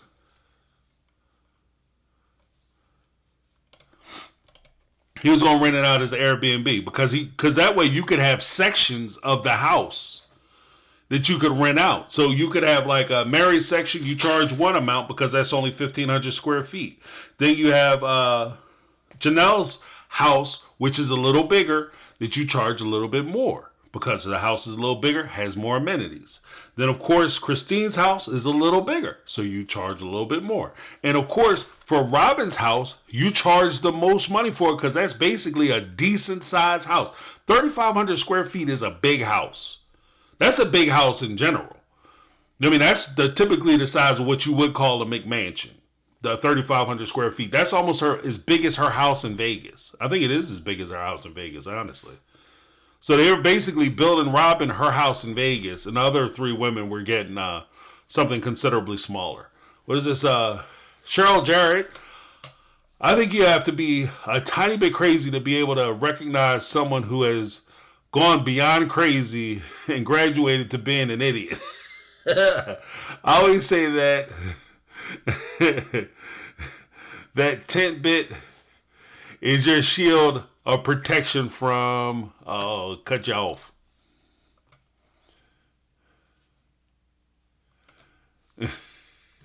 Yeah, right. And that's where I'm at, Stephanie. He's snitching on himself. This dude is self-snitching. Yeah, I plan on. They ain't ever gonna figure it out, you. I looked the mayor in the face. I told him, yeah, guess what, y'all?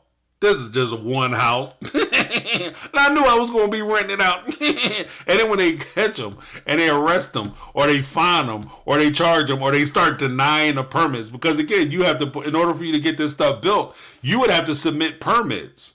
You'd have to put it in. And they just start rejecting the shit out of it. You know what I mean? It's not worth the paper it's printed on. And then he's going to stand there and act surprised. I don't know how they figured it out. Somebody must have told. Yeah, you told. You're the one who told them. You dummy.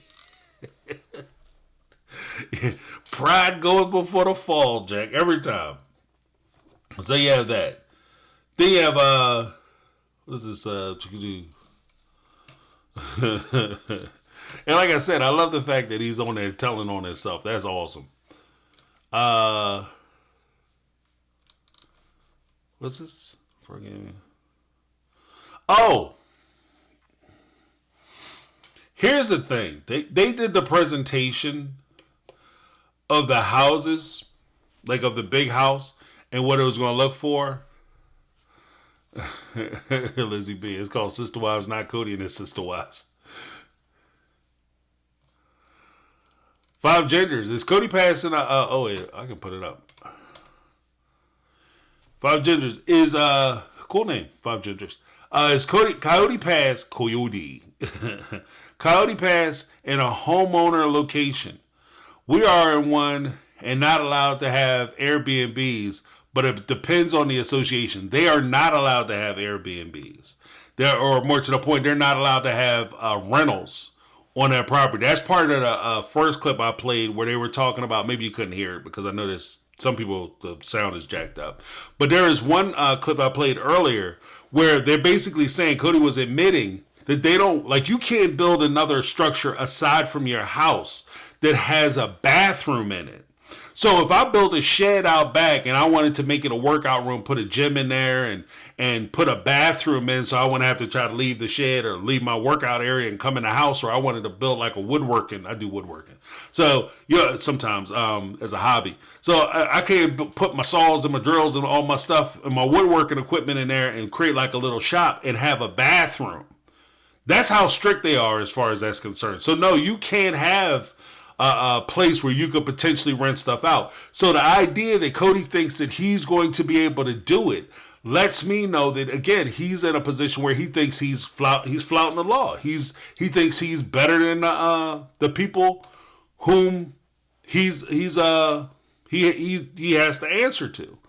Like, he thinks he's smarter than everybody else, and that's that's a shame. But yeah, there was an instance where let me wait before I get.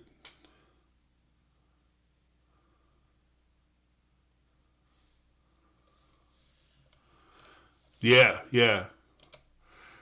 Tori said TLC helped to pay for the Duggar house to be completed. Maybe K&R were on a grift and hoping TLC would foot the bill while also paying their normal wage. I think that that's the case. I also think that I know Cody has a habit of offering TLC advertisement, meaning that if you come out, and I know he talked to some people out there in Arizona.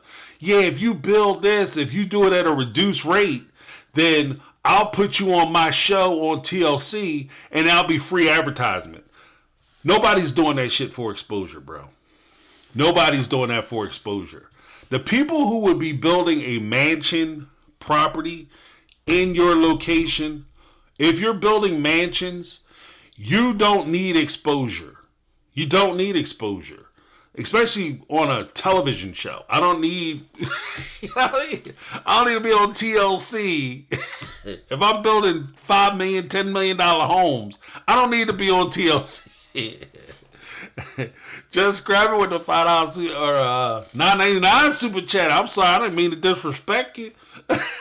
No message, just love it again. Love it.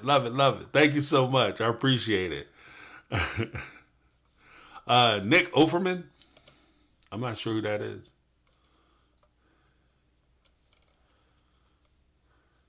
Ooh.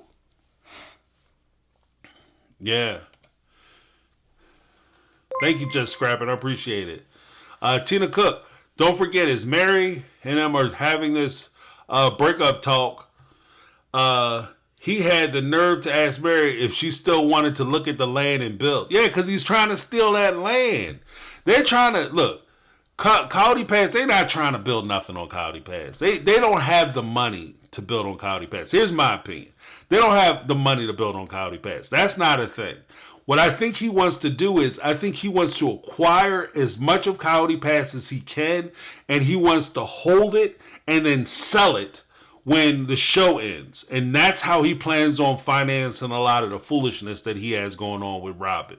I think that he's trying to get Kody Pass. He's constantly in a process where he's trying to get Kody Pass out from under these other women. So if he can get married to do, like Christine actually gave him a taste of this whole idea or this notion that if he drives these women out, they'll sign over Kody Pass because they don't want to be bothered. Christine is in a different situation because she was doing it because she didn't want to have the hassle of dealing with him and trying to argue with him over the house that she was trying to sell.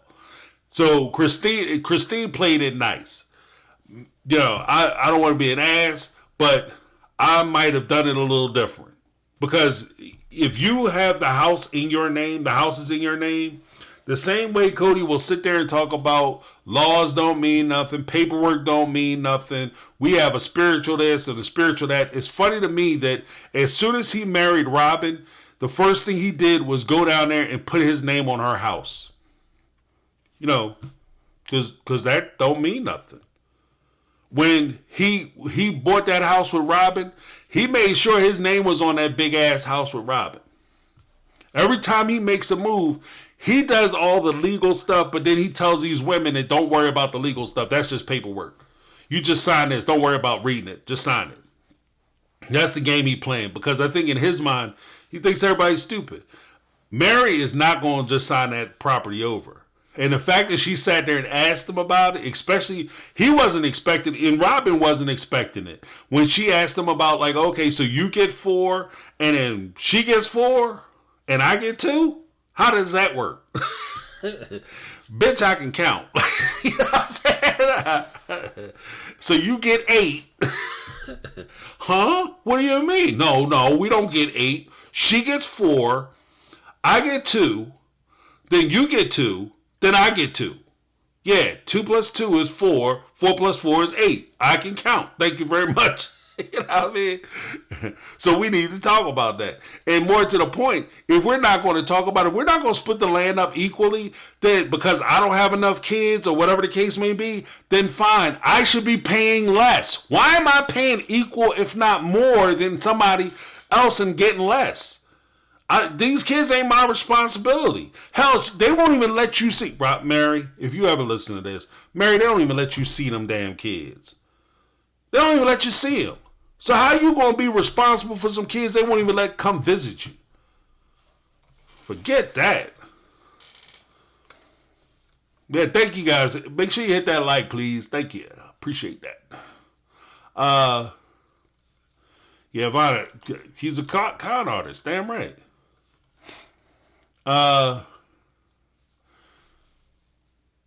Aaron G with the 1999 super chat. Oh, look at that. Let him meme. That's awesome. Thank you so much, Aaron. I appreciate that. What's this?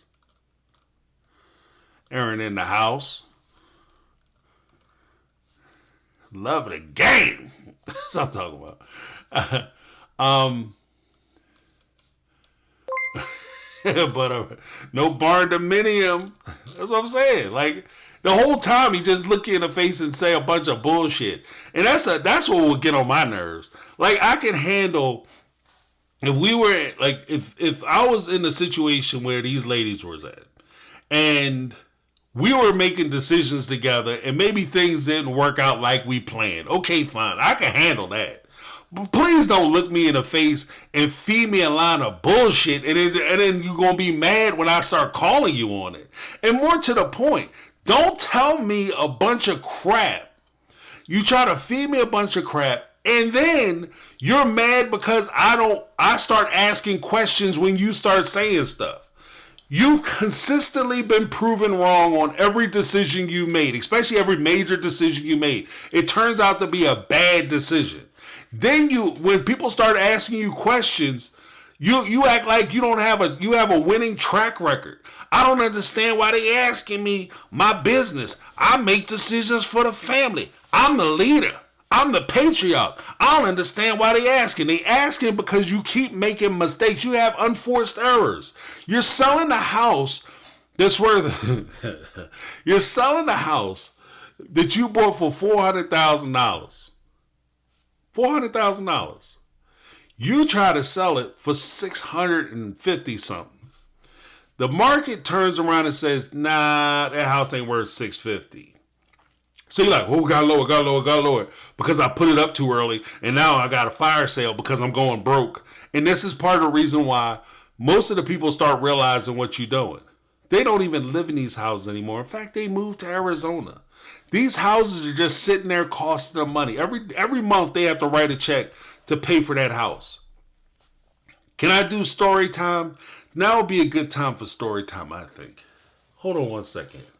Let me warm my voice up for a second.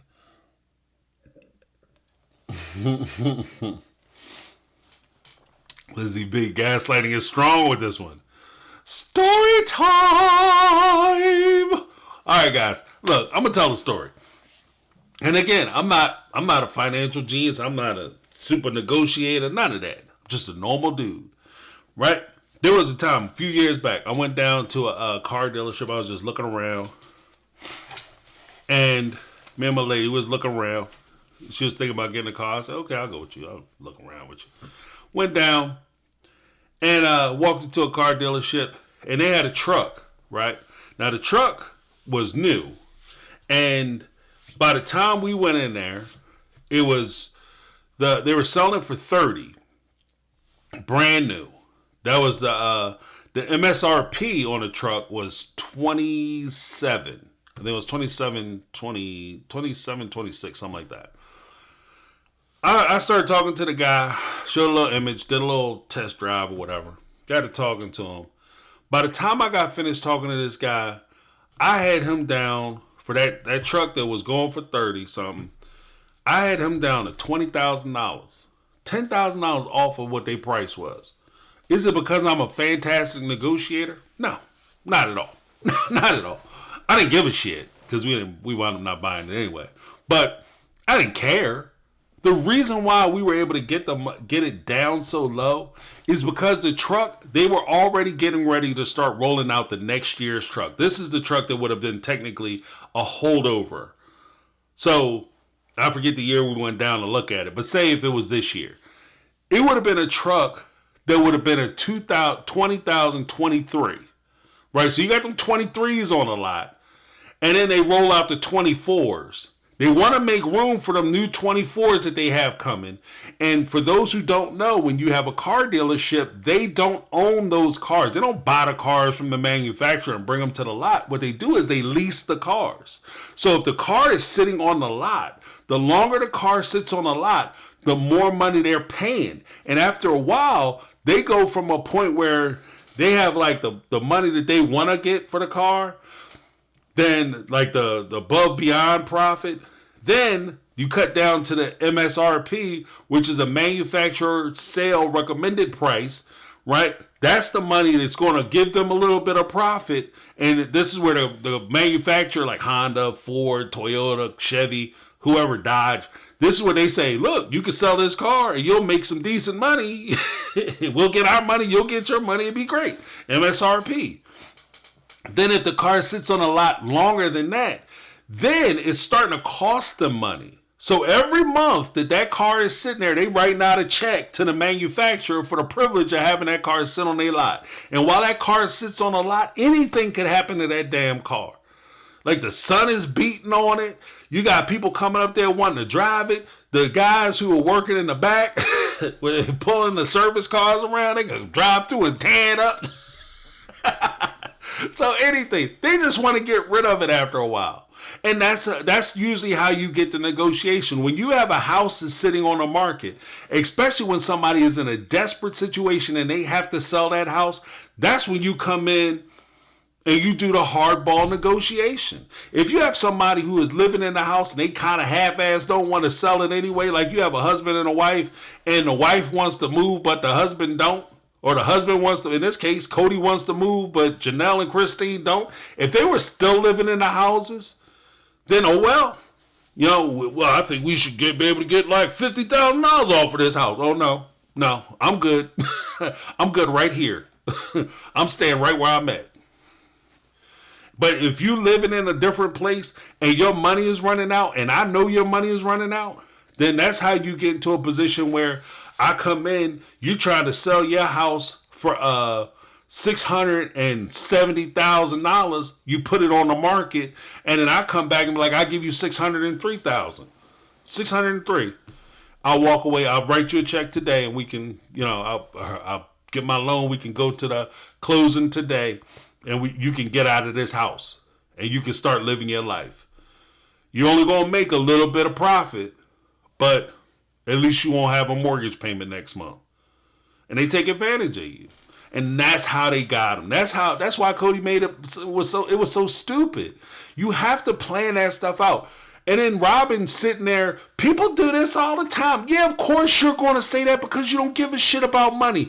There's a old saying where they talk about like a older guy. He said, yeah, of course I care about how much it is, and my son don't, because I'm the generation that made it.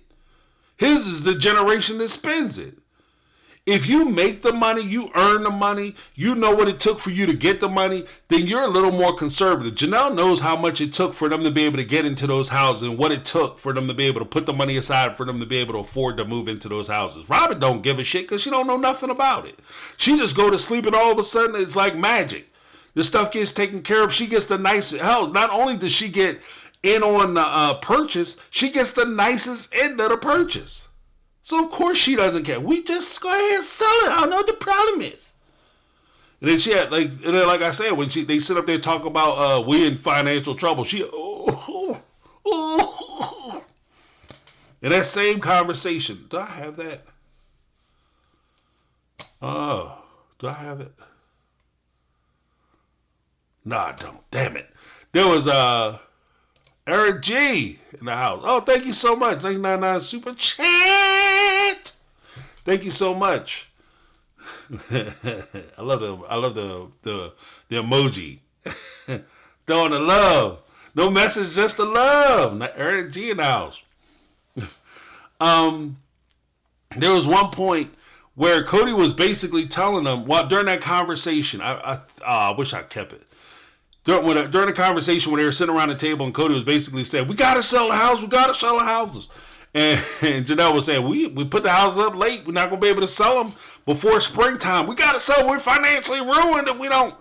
During that same conversation, Cody looked at everybody and was like, look, we might have to pare down for Christmas. And Robyn was like, what do you mean we not pare down for Christmas? What do you mean we got to pare down for Christmas? We can't pare down for Christmas because you got the one who likes spending money. Of course, she ain't trying to cut back on Christmas. She don't care about Christmas. She don't care about your struggles. This is part of the reason why I was saying that like Cody needs to be nervous because Robyn is not a builder. She's not a builder. She's a spender. She's like a locust. Like she comes in and eats everything, and then once it's gone, the resources are depleted. She leaves and go find something else. The OG3, when Cody got with them. And this is what I would say to a young dude. Like if I was talking to a young man, this is what I say to my son. When I talk to my son about dating, this is what I tell him. Like when you go out and you look for a mate, somebody that you're going to spend your time with, a paramour, somebody, a love interest, whatever you want to call it. You look in the court. You want to find somebody who's going to help you and complement you. Somebody who's going to help you become more than what you are. To help build you up and you can build each other up. And then you two can accomplish so much if you have somebody on your team who is willing to work with you.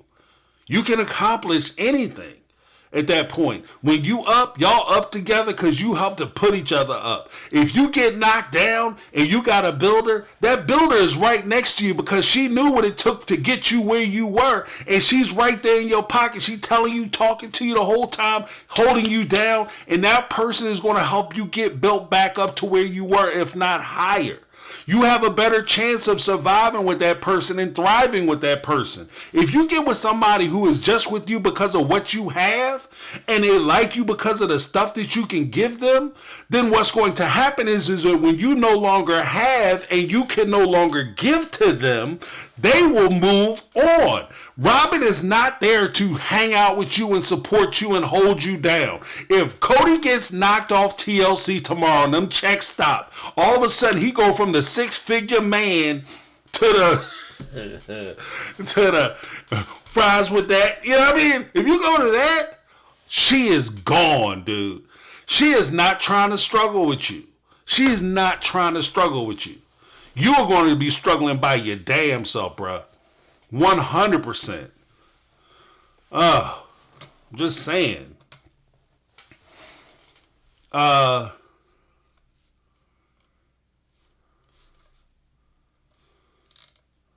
is this? That's just the base bottom line of it.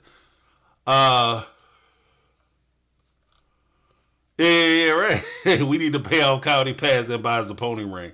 You mean the jackass ring? Family crest. The jackass. Like, asshole. And even then, like, Janelle, we need to pay off County Pass. I don't understand why we can't do it. We ain't got no money for County Pass. Whole time just blowing money. Just blowing money. Part of the reason why he got in an argument with Janelle was because at the end of the day, he wanted to get her off them books. Because Janelle was noticing that the money was being wasted. So he got to get off the books. I can't have her reviewing the book, looking at me spending money on pony rings, paintings, cars. He's driving around in a brand new Lexus. They renting a bunch of cars. See, when I was talking about like the money that they put out for the houses and the money that they put out, like the money they lost on the Vegas homes and the bills and stuff that they had to pay, each one of them was renting and buying cars. They say that we're gonna have a 10-car garage, 10-car parking lot underneath the house. They're the one house that they were talking about building. They were like, we have way more cars than that. Why? Why do you have more cars than that? Most of your kids go to the same school. They can carpool. They don't need their own cars unless you buying a car. I mean, maybe, I don't know. I'm jealous. Hey, maybe that's what it is. I'm just old, bitter, and jealous. When I was a young dude, I had to buy my first car. I bought my first car with my parents. I gave them the money. You know what I mean? I got my parents' car, but I had to give them the money. Still wound up losing that damn car. Yeah. It's like, story time. When I bought my first car was a Monte Carlo, Chevy Monte Carlo. Got it from my parents. That car, man, I love that car. I got a good job after college. Bought me a Nissan Pathfinder. Had me a truck. Got a truck, right, brand new. I was like, oh yeah, I'm balling. But I kept that car, and I love that car. I kept that car. I used to ride it and be like, oh, okay, if somebody, if I'm going to a sketchy place to go visit somebody, because I don't know, dummy. I was dating some people. I'd be like, I'm going to a sketchy neighborhood or whatever. I'll just drive my car. I'm not going to drive my new truck. I'm driving my car, right? Nobody going to steal that car. My dad, he needed the car because he was going to go to go catch the train or whatever. So he rode down, and he lives in a nice neighborhood. Drives the car down to the train station. Don't know sons of bitches stole my damn car. Sons of bitches. I was like, man, what the hell? They stole my damn car. That's why I say, that was a hard lesson I learned. One man's trash, another man's treasure. I took that car for granted. Yes, I did.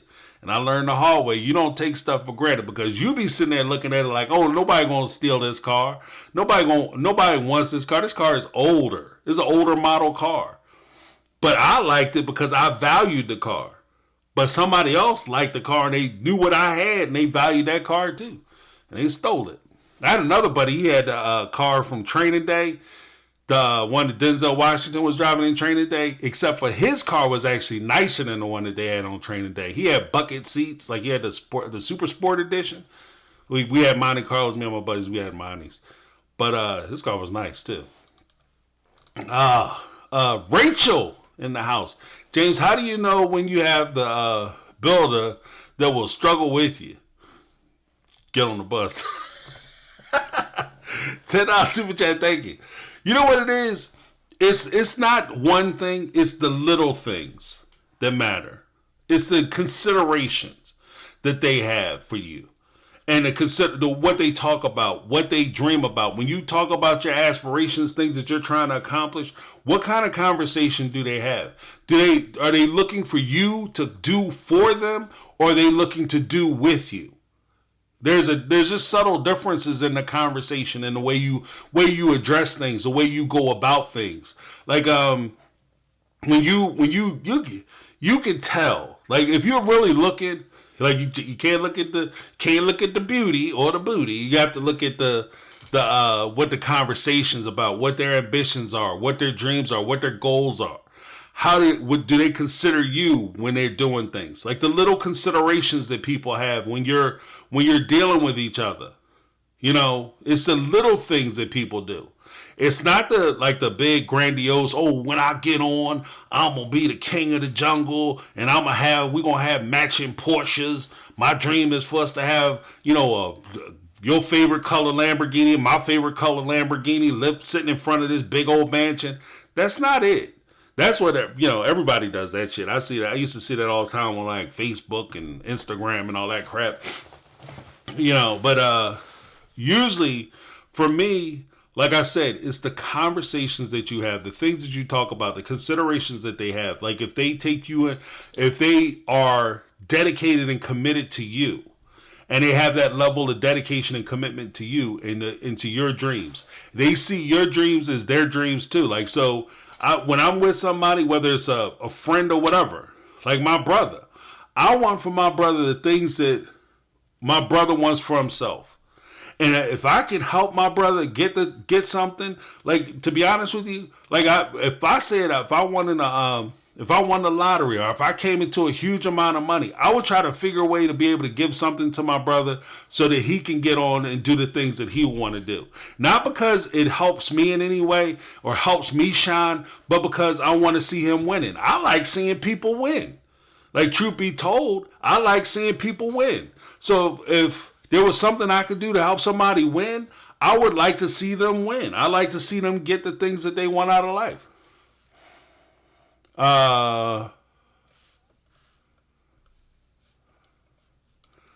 Fifi, I am covering that. Thank you, Rachel. I'm going to cover Natalia Grace. I do have to hammer that down. 5 Gingers with the $10 super chat. Oh. No messages, the love of the game. Okay, I like the meme too. That meme is cool.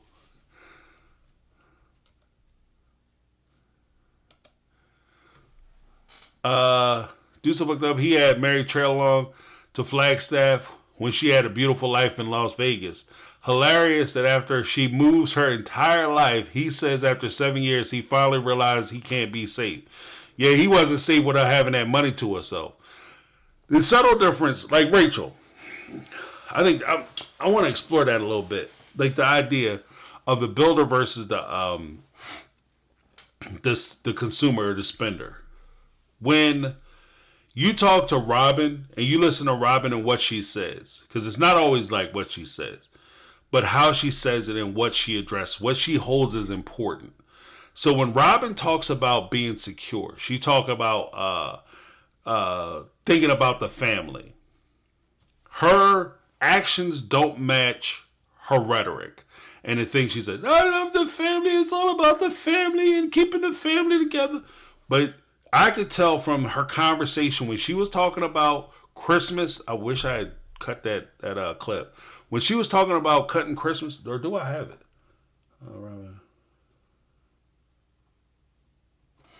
When she was talking about Christmas, I have something that's close to it. She was talking about Christmas. She said, oh, well, we always got to have like something special for Christmas and we could really pare it down and we don't have to do the money thing. We could do special gifts for one another, things that mean, because that's what Mary had said. So Robyn had adopted what Mary said. We could do less, or Janelle, she said, we could make things. It'll be a lean Christmas. We can make things for one another. To me, that means a little more. There was a point where I was making stuff for people for, like I said, I do woodworking or whatever. So I was making things for folks. I was cutting pictures and all that kind of stuff for folks and making things that was from me. And I would give, obviously, store-bought presents too. But I would take the time, and to me, the presents that I made were from me, and it meant more to me. So that was a thing that when Janelle said that. But Robyn took it to mean like a lean Christmas. She took it, oh, he's canceling Christmas because he's not going to allow me to spend a bunch of money. And that's how she took it. Here's another example of when Cody was presenting the house for the first time, and he was talking about we could all move into one house and won't it be great? And he came up with the pictures of the big house, the rendering of what the big house looks like, and even what the inside of the house. When she saw the sections of the house, this is what she had to say. It's all white. You realize this, That's right? from the law. It's white. White. It's all white. What is she complaining about? He's forgotten who his kids are. And he's forgotten who he's married to, because why is everything white? That's going to be ruined in 1 week. And I'm looking at it already and going, it's white and it's not big enough. It's white because she had something to complain about. It's white. It's a rendering. You can paint the walls any color you want to. The furniture don't come with the painting, the picture. So you can put whatever furniture you want. You got white furniture, and I don't even like white furniture. That's stupid. But the last thing she said is the true indication of where she is. It's white, and it's not big enough. The house isn't big enough. No matter what you do, it's not big enough. Because she only saw it from the perspective of the pictures. And in the pictures, they look like all those houses and all those rooms and in sections, they look like they were about the same size. She didn't realize at that time that she had 3,500 square foot of house. She thought she was getting less house. So the house ain't big enough. That's not a builder. Somebody who's always looking out for themselves. In every situation where Robyn was sitting there crying and complaining about how much she loved the family, if she really loved and cared about the family, she would be trying to find ways that she could give something up so that she could entice people to come back. When she spent time with Cody, it was all about her spending time with Cody. I love the family so much. I'm about the family culture. I want to join the Browns. I need the Brown family. I need the kids. But she only wants Cody to spend time with her and her kids. That's not a builder. Oh, when I have Cody coming around and he's buying these houses and this property for me, I got to have the most house. I have to have the most property. I have to have the stuff that I want. I have to look out for my kids, me, mine, and what can I get? That's not a builder. That's not somebody who is looking out for you. When Cody is talking about, he's sitting there stressed about, we are going broke. We will be financially ruined. And she's sitting there talking about, well, what we going to do for Christmas? That's not a builder. You know what I mean? It's the little hints that she puts out. I hope that helps.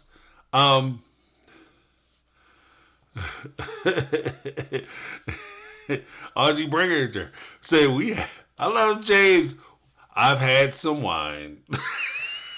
Hey, and sometimes it's that time for wine, baby. You got to do that thing. This is Emma. I work trade plumbing, and I will be so happy when the Fox Farmhouse shiplap trend is over. Yeah, who you telling? I cannot tell houses apart anymore. Yeah, I'm with you. Not a big fan of the shiplap. No, I mean it's not ugly. It's not bad. It's not my like shiplap. Looks like a farmhouse. Like only place if I wanted a farmhouse, I'd have a farm. You know what I mean? You should be living in the city, middle of the urban city, and have like a farm, farmhouse. Open it up, look like the inside of a cabin. Like I live in the suburbs, so I've seen some shiplap.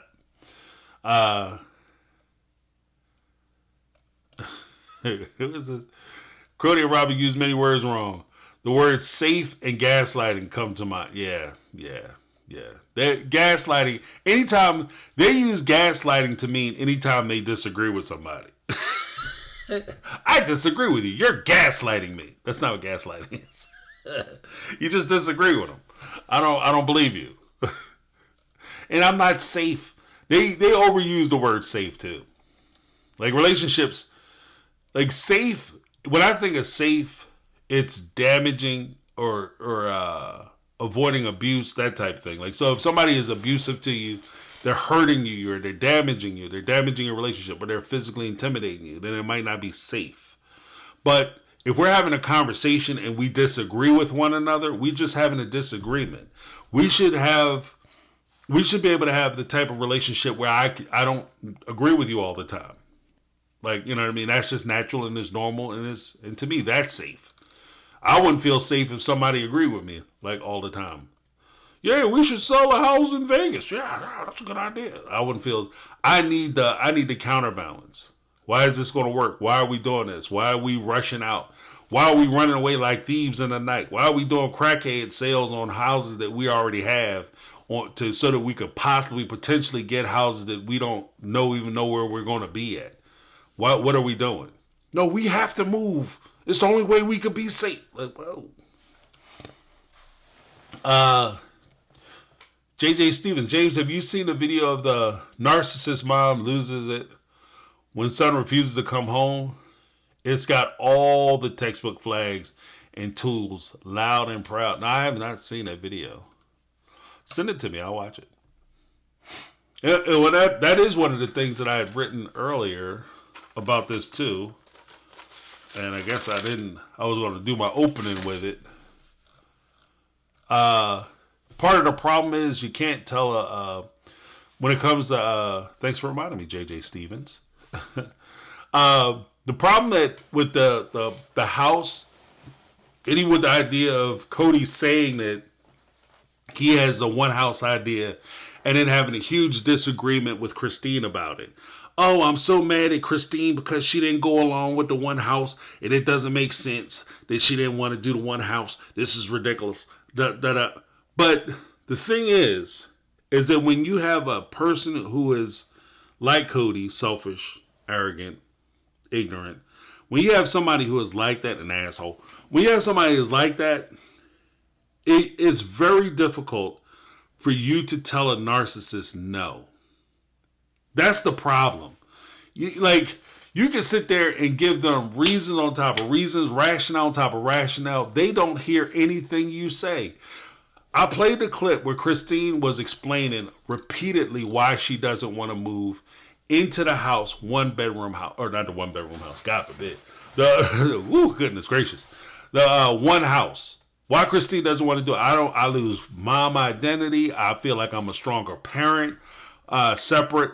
If we're going to keep it all the way a stack, Christine didn't want to be in a situation where she's under the same roof with somebody who is having a fully functional marriage and her marriage is struggling. She didn't want to have to undergo that. Mary should have been in the same boat. Why the hell would I want to live under one roof so I could watch you every night go to a person who you enjoy being with, knowing full well that you're not going to come and darken my towers? Why would I do that to myself? Why would I do that to myself? That would be the most ignorant thing you could possibly do to you. Is to put yourself in a situation where you're constantly breaking your own heart. You're volunteering to have your heart broke every day. And that's where they would have been if they moved into the one house. You're already showing preferential treatment to Robyn. There's no reason in the world to think that you being in one house was going to stop that preferential treatment. Another reason as to why Just Scrapping with the $9.99 super chat. No message, just the love. Thank you, Just Scrapping. I appreciate you. I genuinely do. Just Scrapping in the house. Catherine Green, for those who don't know. She put some spec on her name, y'all. Put some spec on her name. But my position has always been that Cody, when he talked about the one house thing, I think that the one house thing was just like the Las Vegas houses. Cody did that because he wanted to garner a certain level of admiration from people. He wanted to impress other people. He wanted to impress upon the other polygamists that he's balling. He's got all this money. Look how I'm living, man. I got 4 houses. My wives got their own house. Big old houses. We got a whole neighborhood. We call it Polig Row. That's how we doing it, living it big in Las Vegas. Nobody was impressed with it. I guess people weren't coming out and kissing his ass, talking about how wonderful he was. And then he was probably getting some pushback from people like the Joe Darger, who was saying basically that I want to live in one house, because he essentially said when they went out to his house celebrating it, yeah, Utahns turned the law around for polygamy. So he went out to Joe Darger's house. He basically said, essentially, I want to have the house that Cody was talking about rendering and building. And I know he told that to Cody before. So Cody heard that fantasy and that dream that Joe Darger, whose wives share one kitchen already, and they're all under one roof already, them and their kids all under one roof, and he's got sisters. Like Joe Darger doing it big time. He got, not only do he have 3 wives, but he got, 2 of them are sisters. So he's doing it big, right? So Cody is sitting there watching that, and then he hears these polygamists say, yeah, I wish I had a house. And they have like the kind of house that he had in Lehigh, which is a decent sized house. But let's face it, it wasn't that baller ass house he was trying to build out there on Coyote Pass. So he's trying to show out for people, because for him, it's all about the image. And when you're dealing with somebody like that, and then on top of that, part of narcissism is the image and self-reliant. They're very fragile, but they hold themselves out to be this great, wonderful thing. They're fragile because they're afraid that somebody's going to figure out that they aren't the person that they purport themselves out to be. So because they're afraid of that somebody's going to figure it out, anytime you question a narcissist, that's usually when you get in the biggest arguments, when you start to question the image that they're putting forward. If he's saying that he's rich, the second you start questioning how much money he have, he's going to lose his mind. The biggest fear I have, I ain't afraid of nothing but poverty. Cody's been living in poverty since he's been on the show. They just have a nicer address. He just has a nice zip code. They aren't doing, they're not stupid rich. They're struggling. Their money is not long. And that's why so many people, even in the chat, We're saying that if Cody gets knocked off this show, he's going to be bankrupt within 6 months to a year of losing that TLC check. And he's going to lose his wife probably that same day. Because Robyn is not struggling. I'm just saying. Like, I'm telling you, she is not struggling. She already, like, he's Mr. I vetted Robyn so hard when she left. Oh, I vetted Robyn hard. I vetted Robyn way different than David vetted Christine. Dumbass. She financially ruined the whole deal. She ruined that motherfucker. Like, he didn't have a pot to piss in or window to throw it out of. When she left Preston, that motherfucker couldn't pay attention. Like, she broke his pockets all the way out. And then she ran off to be with y'all because you had a TV show coming. And somebody who starts dating you because you're on your way up and you have a TV show, you get a good job, you graduate college, all of a sudden you get a good job offer. And then all of a sudden you become popular with the ladies. You get cast in the TV, you get a record deal, you get a contract to play baseball, football, basketball, some sport. Then all of a sudden the ladies start coming out the woodwork. Yeah. Money will get you the women that you want. The struggle will get you the women that you need. The woman that you need. The one that's going to be there with you when you on your way up. The one who's willing to get on the bus with you. You know what I mean? The OG3, they the type of chicks that was digging in the couch with them so that they could figure out bus fare. You know what I mean? When they go out to the restaurant, be like, shit, we a little short. They out there digging in the car trying to find change. Robyn ain't digging no change, trying to spend no change. Only change she gonna make is a man. She gonna change her man. The man come up short. Ain't got the money.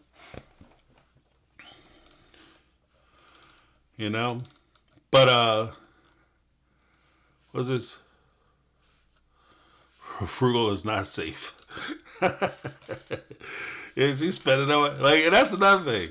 Like, if I'm sitting there complaining about, like, you speaking like the way to tell if somebody's like down for you.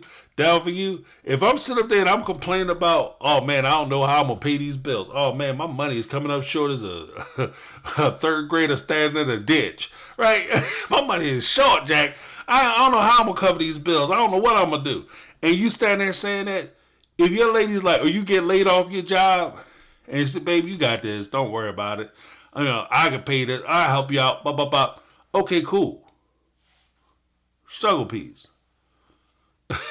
On the other end, well, if you can't take me to dinner, well, what's this? Girl, my hours got cut, so I couldn't afford to, I made you some food. I can't afford to take you. Hello? I know it's your birthday, but I couldn't. Hello? And Rome said, it's all ego, baby. That's right. Where's my Joan at? I was a polygamist. It's all ego, baby. I was a polygamist. It's all ego, baby. The fact that he said they're calling this grown-ass woman baby, that should have been a break right there, too. That's my shoe in the house. That's my shoe. Robyn was a complete mole during Cody's presentation. She scanned every face, body language, and listened for responses from the family. She knew about it all before Cody put it up on the screen. Hell yeah, she did. Amen. Amen, sister. Amen. Thank you for the $10 super chat and spreading the word and the truth. Truth shall set you free. Breaking shackles up in here, because that is the absolute positive truth. She knew all about it. Not only did she know about it, like she said, like that's my shoe said, she was studying the room. Because even when they were talking about it, they went out, it was right after the presentation, they went over to, I think, Janelle's house, and they had a whole conversation about, like, oh, how are we going to come to us at the last minute and try to tell us that we got to sell our houses and that we can't afford to be here and this is what we need to do. Robyn's sitting there the whole time like this. I'm like, y'all shouldn't say nothing in front of Robyn. And this is something that maybe it took them a little while to pick up on. But I knew from the rip. You don't say nothing in front of Robyn that you ain't willing to say in front of Cody. In fact, I would go and say in front of Cody myself so that way she don't mess up what I said. I'm going to say it the way, if Cody going to find out anyway, or a situation like that with me, I'd rather say it the way I'm going to say it to the person I'm talking about so that they hear it from the source. So they get it 100% accurate. and she didn't get the little fluff telling on it, because you know they're gonna put the extra sauce on the joint. It's not gonna be she not serving it up regular. You know, she gonna put the extra flavors up on there. Oh, you know they was up there talking about you, Cody. They was laughing at you, and they was like kicking, talking about how you ain't nothing, you broke. You trying to sell the houses because you can't afford nothing. You know, that's what they saying in Janelle, like who's she talking to like she knows something. She ain't, just because she got all them degrees in math and finance and economics don't mean she know nothing about money. Not like you, Cody. You got it going on. Hello.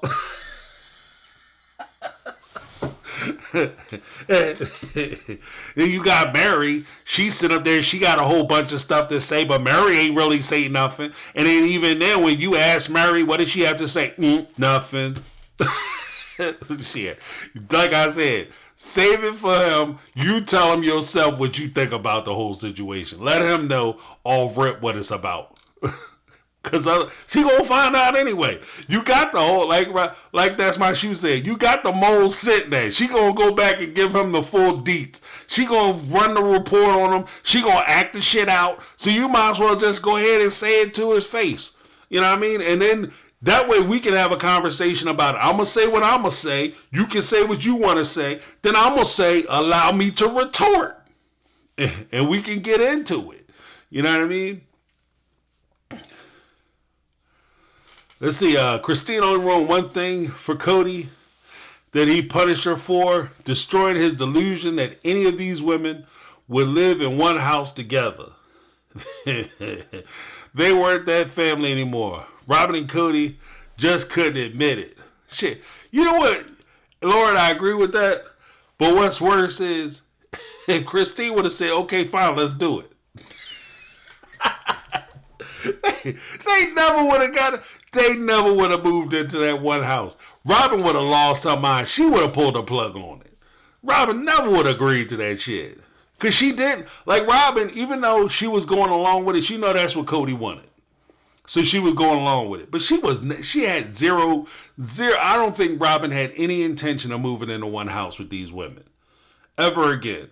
She did, because the whole time, if you really think about it, the whole time she had been trying to separate the family, keep the family separated from one another. The entire time. You saw that when she moved when she moved to Utah. She moved to a separate location. When she moved to Vegas, it was all about keeping Cody in her house. And Cody was over there staying in her house. And what did she say? I think it was like the third or fourth episode when she was out there talking to Mary, trying to tell Mary that, oh, you know, he was in my house, but they don't know what happened behind closed doors because he was just hanging out in my house. The dude was there at your house like for 12 hours a day. So yeah, he was over at your house, regardless of whether you were sitting up there with him or not. You can't tell me he's sitting up there and you left him alone. And your kids didn't go in there and bother him. Like, oh yeah, you know, while he was there, I told my kids to leave him alone. No, you didn't, you liar. No, you didn't. Because as a matter of fact, because y'all know I pulled them damn receipts. Where is it at? Check this out. I don't white. know You realize for that's sure for at the this law. It's point. white. The hell? We made White. the best decision. Gotta take that off. I don't know for sure at this point whether or not we made the best decision as far as moving to Flagstaff. I have 2 little kids that are on a regular basis every day asking where the dad is. I got 2 little kids asking every day where their dad is. You know why they're asking every day where their dad is? Because when they were living in Las Vegas, they saw his ass every day. That's why they missed their daddy. Because in Vegas, they saw their daddy every day. Every time, everything that Robyn did was about Robyn and what Robyn wanted and what was beneficial to Robyn. Part of the reason why they don't have a family anymore is because Robyn was only looking out for Robyn. That's not a builder. So when I talk about builders, that's not a builder. That's not the earmark of a builder. A builder is not going to be somebody who's only looking out for themselves. Because if you're looking out for you, then you're not looking out for the rest of the people. You're not trying to help Christine. You're not encouraging Cody. You know what, Cody? Christine is really struggling. You need to take my night and go over there and hang out with Christine. That's not what Robyn was doing. When Truly was struggling in the hospital and she needed help and she was going through the issues and problems that she was having, what did Robyn say? Robyn wasn't trying to give up her night. Kody was coming home. Those women should have looked Kody in the face and said, you need to get your ass back to that hospital, because if something happens to that baby, the last thing you want to do is be laying up in here next to me and your child is dying in the hospital with that other mother. Robyn should have put his ass out and made him go over there to that hospital. When Isabel went for her back surgery, I know we bring that up a lot on this channel, but I don't care. It's a great example. When Isabel went for her back surgery, Robyn should have said, when is the back surgery? The back surgery is on, say, October through or August, with the surgery, the recovery, and everything. She should be back by mid-September. I guess I'll see you in October. Huh? Yeah, because you're going to go spend time with your daughter because she needs you. That's somebody who is looking out for the family, putting other people's needs, or at least, I'm not saying putting people's needs ahead of your own, but at least considering the needs of the other people that you're supposed to be in the family unit with. That's a builder. I'm not saying that you should always put yourself beneath and put everybody ahead of you and never consider yourself and your needs, your desires, your hopes, and look out for yourself. I'm just saying that you should at least consider me and my needs. Your kids didn't need their father. Isabel needed her father.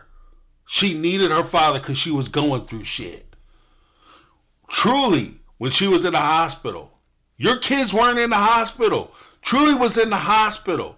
When I got the one clip, I won't pull it out, but the one clip where the anthropologist came down from UNLV and they asked Robyn, well, I noticed that Kody gets a lot of one-on-one time with Solomon, more so than any other kids. Oh, you mean like the high school kids? No, lady. I'm talking about all the kids. He's always around Solomon. Oh, that's because Solomon was sick. You know what Solomon did? Solomon went to the dentist and got one of his teeth, did something to one of his teeth. And Kody had to come over to the house to make sure Solomon was okay. His daughter went over to across the country and get her back splayed open. And they screwed shit into her spine. And Kody couldn't take 5 minutes or a weekend to go check on her. And Robyn didn't have a whole lot of argument and pushing and shoving and I'm going to tell you what and I'm going to tell you what's going on and how I feel about it. She ain't had nothing to say. But I guarantee you if that was one of her kids, she'd have had a whole bunch to say.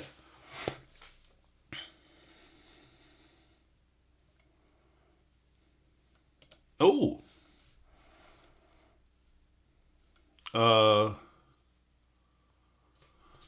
What's this? Lauren Hahn.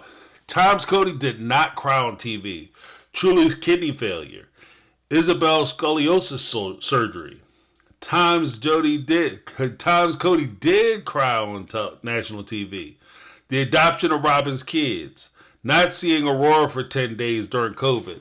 I will add to that. I will call you on that. I will see your bet and I will raise you. He also cried when his friend Brett, he was telling the story about his friend Brett leaving the wedding ceremony between him and Robyn. Well, my friends came to me and he said that we got to take off and he left. And that was the same season that Truly had her issues.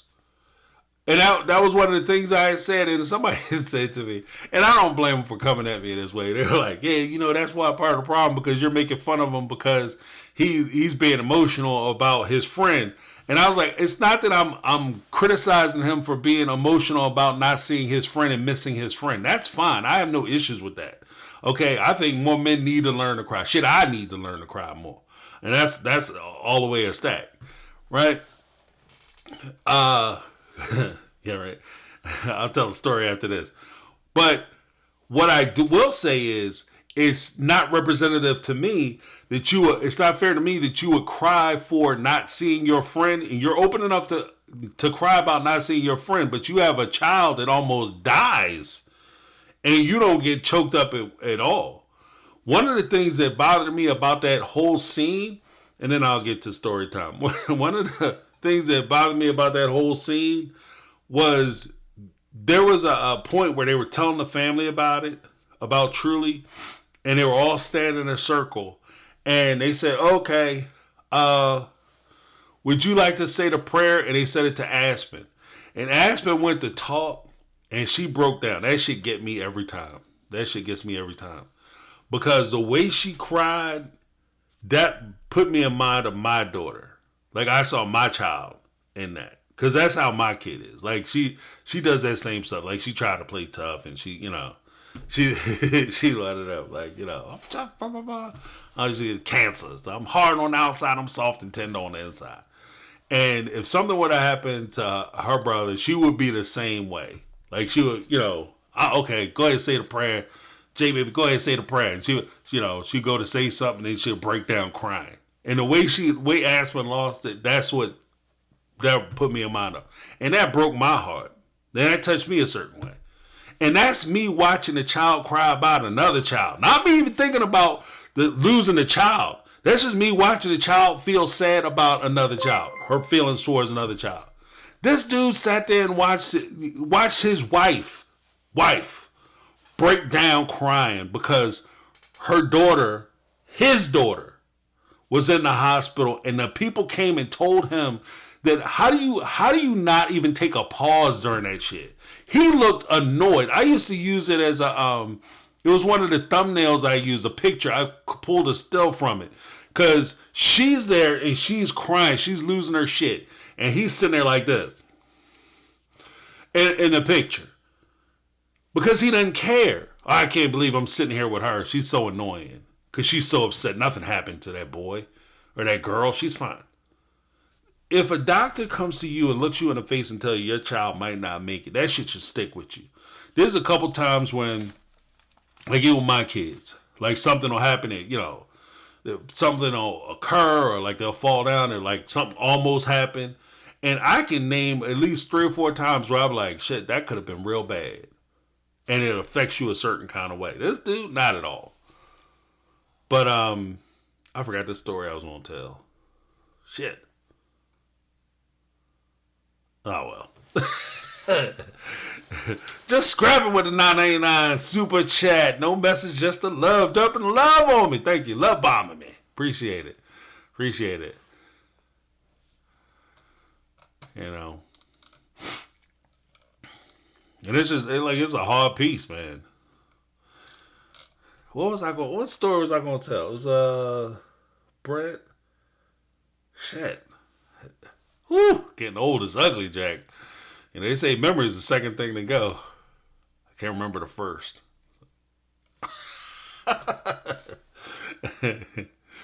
Oh man, what was I gonna say?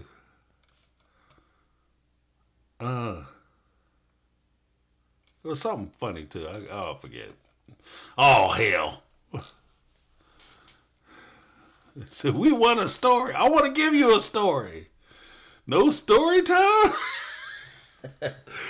Promises.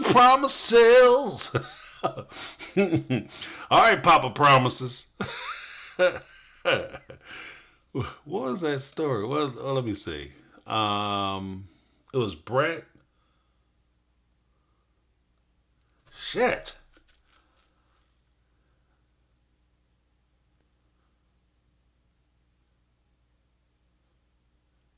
Coming in a wedding? Fuck. I forget. I'm sure I'll come up with something else. So I love dad jokes, Laura. Laura B, the extraordinary machine.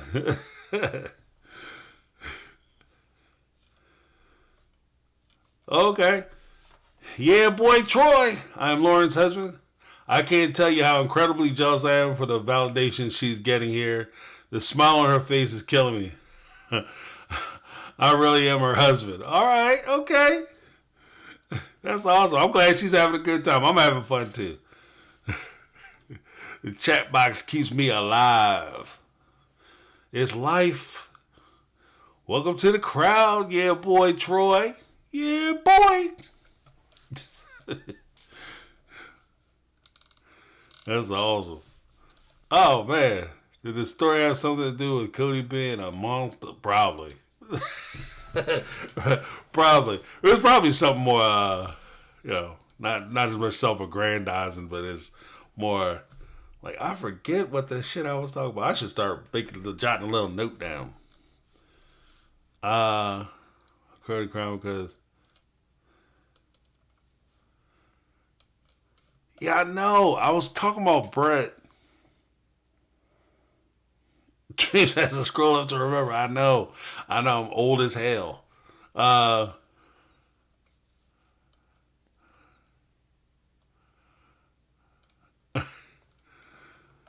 wow, JJ Stevens. Hey, yeah, boy, Troy. You just made my heart smile. So sweet to reveal just to give props. Oh, that's awesome. So we got a supportive chat.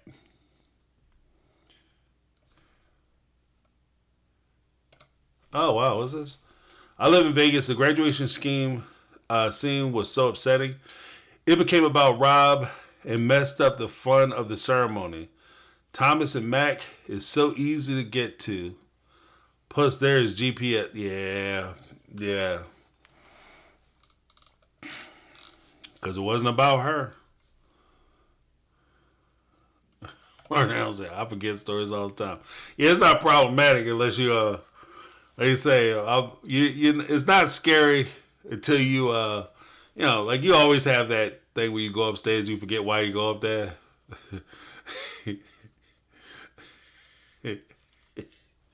It's not scary to you. Go upstairs, forget why you're upstairs, then you forget to go back downstairs. Like, oh well, just hang up on here. What are you doing up there, huh? Oh shit, we was getting ready to leave, wasn't we? There was this what had me tripping was a conversation between Mary Robyn and Cody, and Mary noticed the ring, and Cody was like, it's just a ring, and blew it off. Yeah, right. It's just a ring. Oh well, yeah, pretty nice, isn't it? Like, I'm like, you bitch. Oh man, I'd have took him off that chair. You crazy? We're gonna wear some stuff up in the house because he took the ring was replacing a colada ring that he was wearing to signify that he was a polygamist. So at that point, I guess she had came to the realization that she was out too. Oh yeah. How you should cry more. Ah shit. You know what's gonna happen. Thank you, Donna F. I appreciate that. Trying to give me the hints. You know what's gonna happen? Per usual. This is like when you sitting around talking to a friend. So here's another story. Story time. Marlene Daniel, welcome to the fam. That's like when you sitting around and you talking to your friends or your family, and you're like, oh yeah, what's the name of that band or the guy's name or like the movie or whatever the hell it is, and you forget, you can't think of it, be on the tip of your tongue, you're about to say it, you can feel it, like I'm so close, and you forget. Every time you go to bed, be sleeping dead ass sleep. Then at 3 or 4 o'clock in the morning, you just sit right up out of bed and be like, it was da-da-da. And I'm going to remember as soon as I, like, all right, guys, have a great night. And I'm like, oh, yeah, the story time is. And I'll come back on and I'll tell the story. Learning to cry. I don't know, maybe the Lord took it off my heart. He was like, don't tell that story. Sometimes your guardian angels just be like, nope. You about to reveal too much, James. Your soft side, you tender. You tenderoni.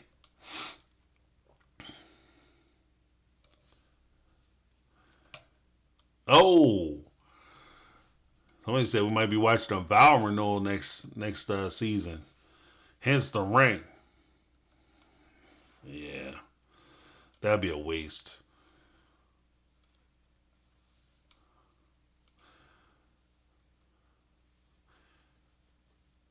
Yeah, something about crying more. Well, I mean, with that, you like I think that you grow up like that's what it was. Story time. I do remember now. Thank you guys. I appreciate it. You gave me enough to where I could hold on to something. Story time.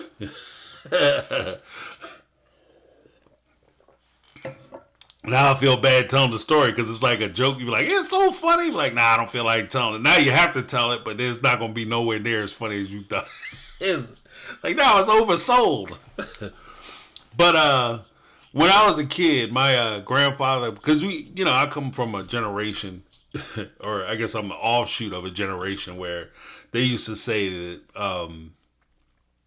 I come from the generation where cars are made of steel and men were made of steel and cars were made of wood. And that's what my grandfather used to say all the time. I come from the generation where cars were made of steel, were made of wood, and men were made of steel. And now men are made of wood and the cars are made of steel. But I guess now, the way things worked out, the men are made of plastic, just like the damn cars. Because it's such a weird time because you grow up and you think that you have to.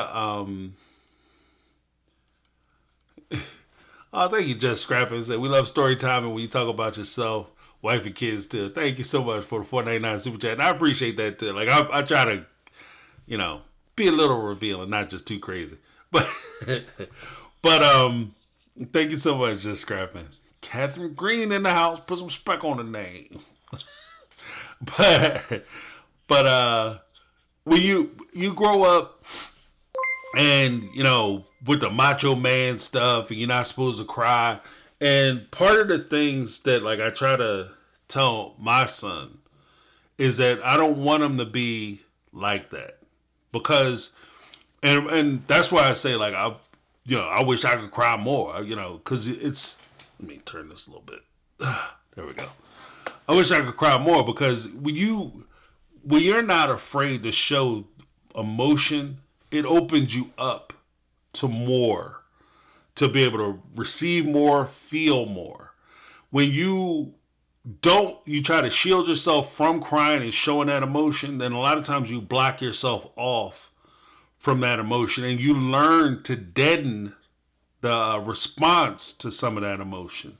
And that's why it's so important. Like if you can cry, if you can be vulnerable, and you can find people that you can be vulnerable around, then you can find your true self, your genuine self. But it's a lot harder when you're, a lot of times the stoicism comes in at the cost of you trying to propagate a certain image, that you don't feel certain things, that, nothing affects me, nothing bothers me, everything is okay, I can handle whatever happens.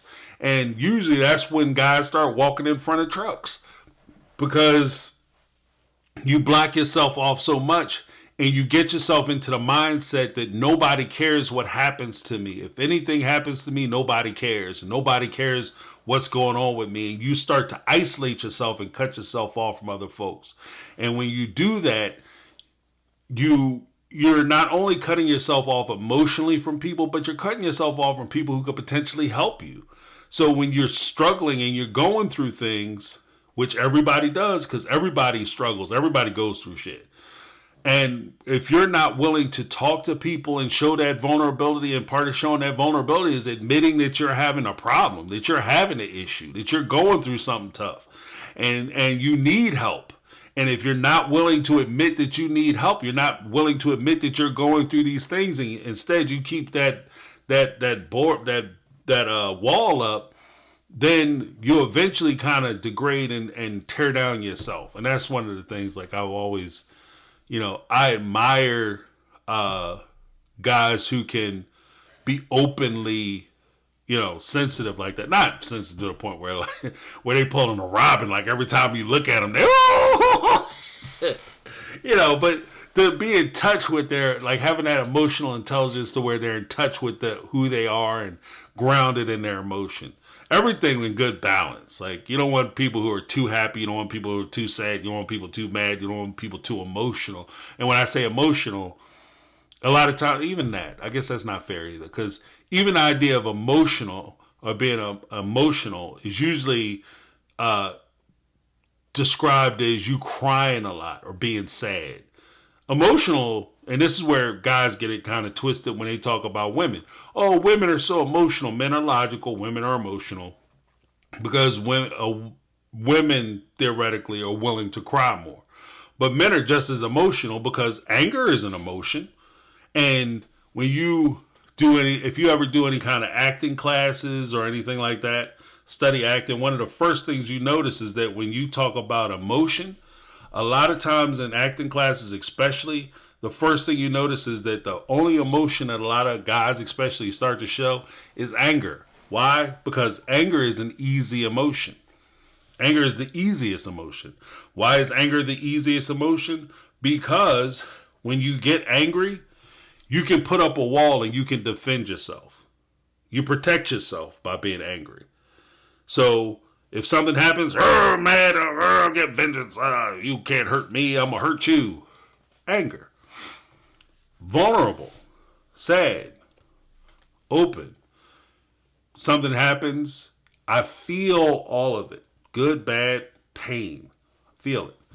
And, being sad hurts sometimes. And so it's a hard emotion to go through. So it's just understanding that. What is this? Yep. J.J. Stevens. What Cody doesn't get is vulnerability requires true intimacy. If you can't feel safe to open up with your person, there will never be vulnerability. He and Robyn can't go off script to share anything. That's true. That's true. And there's a point where I can understand you protecting your relationship because of reality shows can be a little brutal on relationships. It can break your ass up. This is how I know they're struggling for money. Nobody's doing good on these shows because, if you're doing financially well, get off of reality shows.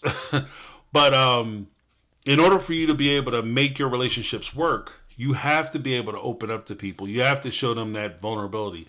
You have to give them that buy-in. If he's dealing with Christine and he's not willing to share that intimacy level with Christine and be vulnerable around Christine, nobody trusts people that they refuse to be vulnerable around them. So if I'm not going to come in and tell people all my secrets, all my problems, all my issues, all my concerns, and they want to keep a bunch of secrets, like I'm open book and you keeping secrets, I don't trust that shit. You know what I mean? Because I'm telling you everything I know and you just sitting there just taking notes. Okay, yeah, all right, gotcha. You know what I mean? Nobody trusts that. And that creates problems.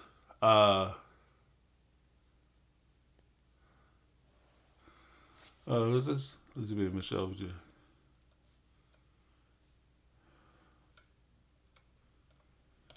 Wow, what's this?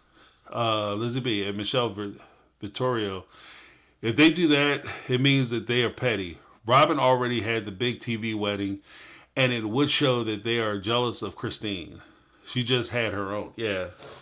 Oh, you must be talking about giving Robyn or Cody that recommitment ceremony. If TLC volunteered to pay for Cody and Robyn to get married or do a recommitment ceremony, Cody and Robyn would be damn fools if they agreed to do it. Straight up. Like, I know y'all doing a lot of work to rehabilitate your image, but if you agree to do that shit, you deserve everything that you're going to get. Because that would be the dummy do. You guys could go off and do your recommitment ceremony the same way you did your wedding, in secret. You know what I mean? And let that be that. Let it be for just the two of y'all celebrating yourselves. But if you do a recommitment ceremony, it's disrespectful.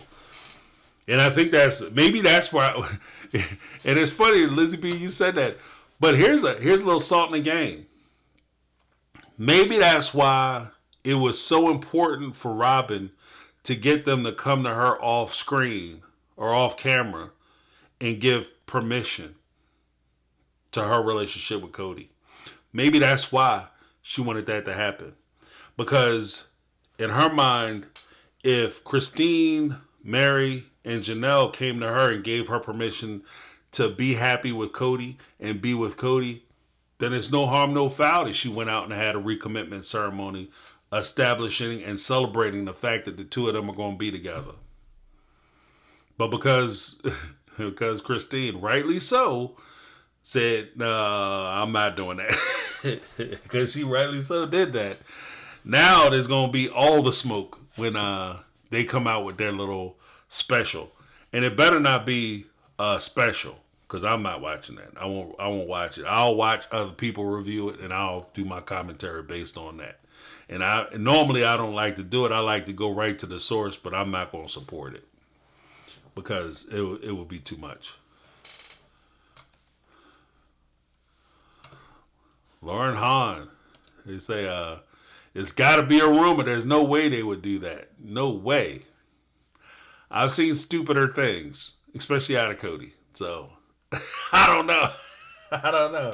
I agree with you that it would be dumb, but I've seen them do some stupid stuff with him.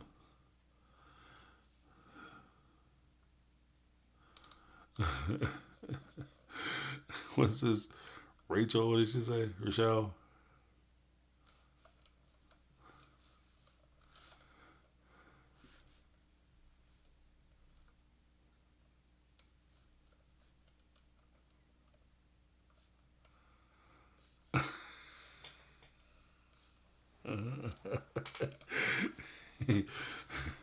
Rachel, hey, yeah, boy, Troy, is it? Better have a food truck. If I get married again, I'm doing it at Vegas Taco Bell. Nobody wants to go to my wedding. Chat can come to Taco Bell with me, though. All right, I'll go to Taco Bell with you.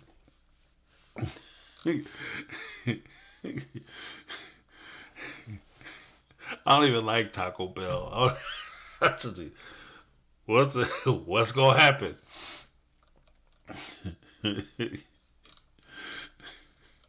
What is gonna happen? What are those? It's gonna be nuts.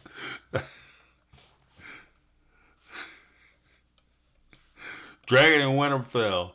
I got here late. Are they really doing a recommitment ceremony? I don't know. We kicking that around, Dragon, but I can see it. Like, because especially Robyn is one of those people that I don't think she's self-aware. So she might not have the wherewithal to understand that it's a bad idea. It's a bad damn idea. Don't do it. But I can see her popping off with the Christine had it and everybody supported her. So the way to get everybody's support is for me to do one too. And it's going to be even more special because it's going to be even doper.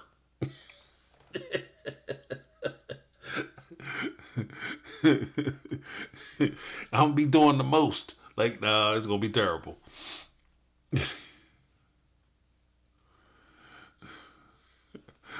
All right, Ivana. Live for love. Taco Hell. Just scrapping Taco Hell.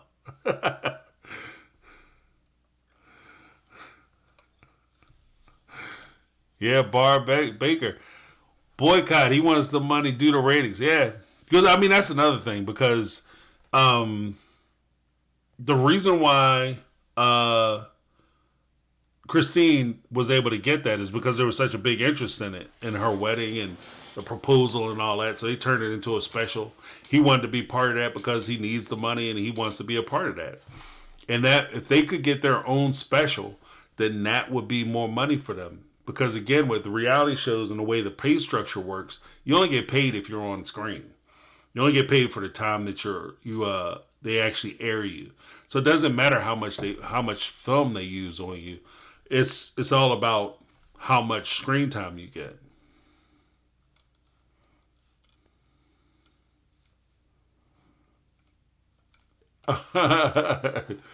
Rachel said Taco Hell is the cheapest wedding out there, and you get to throw sauce bouquet, free t-shirts. That's what I'm talking about. Like, for real.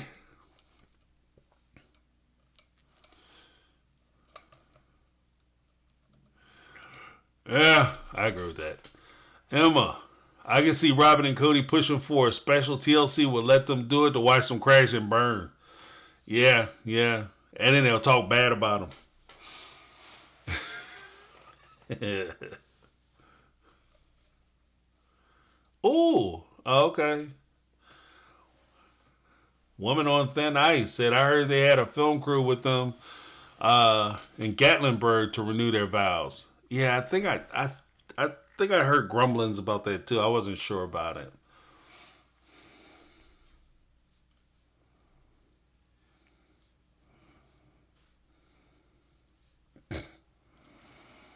Yeah, you're right.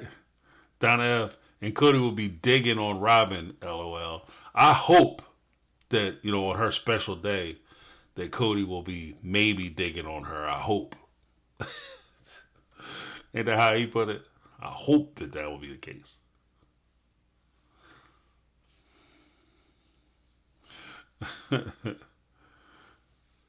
That's awesome.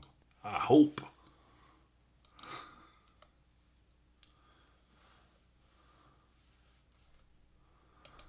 Okay. In the 1970s, Molly Shepard, in the 1970s, Taco Bell was better than it is now. I miss the taco salads. Yeah. I mean, they just started doing it for the money. I thought they only left McMansion was to go to the mall. Now they got a little bump in pay. I think they got a little bump because of the how well the season did. So they got a little bit of extra money. They got a little extra paper. Maybe some of them home equity loans started coming through. They were like, oh, can't have money in the bank. Got to spend that. So they spent it. Oh, man. Let me see what else I got on my thing. If I got anything else I wanted to kick around.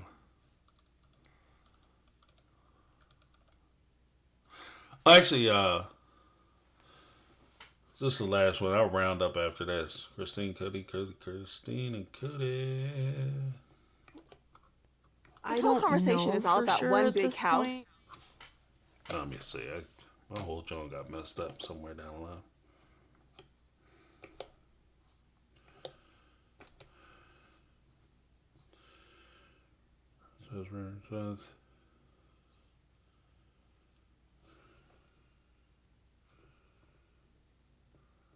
Oh no, that's the wrong one.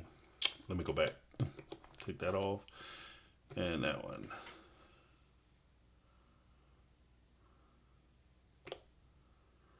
This whole conversation is all about one big house, but then also him having his own house and him having a retreat as well to get away from us. I don't think he wants the big house any more than I do when it comes down to it. And that was from the that was from Christine's confessional where she was talking about Cody doing his presentation because he was saying that, oh, well, when I get this big house, this will be my house. That's actually how he opened up the presentation to present that big house idea. So he said, here's my house. This is my house. And everybody's face was like, oh, shit. Like, he's planning on moving out. He's leaving the family. He's taking all the money with him. Robyn's kids was looking scared as hell. Here's my house. And then, in addition to him saying that he was going to have a section of that house which was supposed to be his, he had said during that little speech or whatever that he was going to build a cabin in the woods where he was going to go and hide out so he could be separate from the rest of the family. And that's what Christine was talking about. Like, so he not only is he trying to have his own part of the house in our big house, but he's trying to have a separate house so that he can go off because it'll be tiresome for him to be in a big house.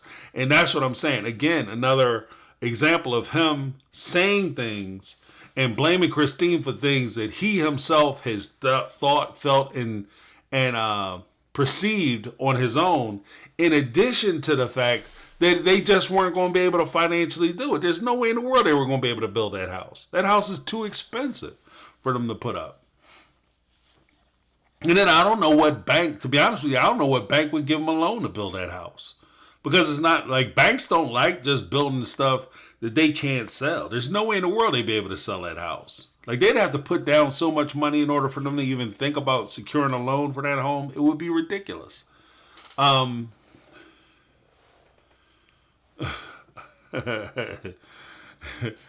a private guy had his own space in the house. Which got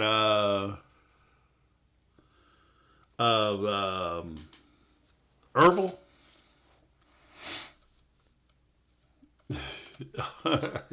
He really thought he was the next Joseph Smith, starting down with 4 sad women for one lonely, heartless, big house, and everyone will be like, "Wow, what an amazing guy he must be." What?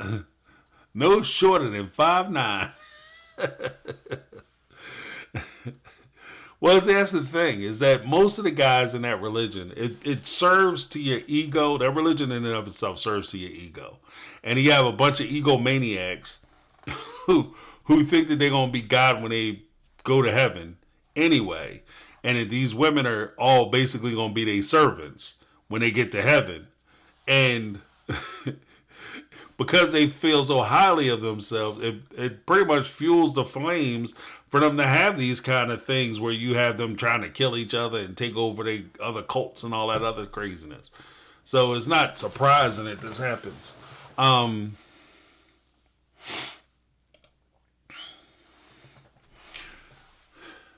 Miss Indies. Yeah, I think you might be right. This year's Sister Wife was successful only because of Christine leaving and making a new life for herself and truly. Yeah.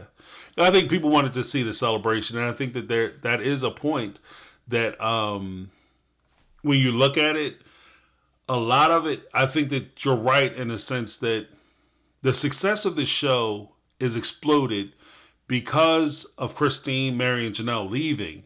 And what it demonstrates, everybody likes to be right. And when the show first came out, people were saying that the show ain't going to work. This kind of marriage don't work. And there's a reason why this don't work. Is because it just don't work. And they went all these seasons, basically telling us the story that, oh yeah, we all love each other. It's amazing. And it's the best relationship you could ever get in. And then all of a sudden, now they're telling the truth. And we're all here to hear, like, it doesn't work. And so we were right. And our first impression of the show and this whole polygamy propaganda stuff, we were right. It doesn't work. And they're proving it. And they're finally admitting it. And that's why I think the show was sparking a lot of the interest and sparking a lot of the popularity, as Miss Indies says.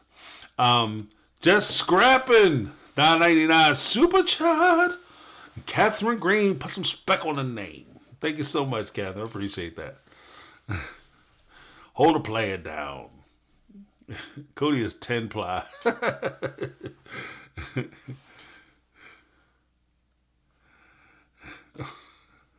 Lauren Hahn says, sorry, I'm kidding, because height is a sensitive topic for a point for Cody. Remember, he didn't want Isabel to be taller than him. Yeah, but I think she is taller than him now.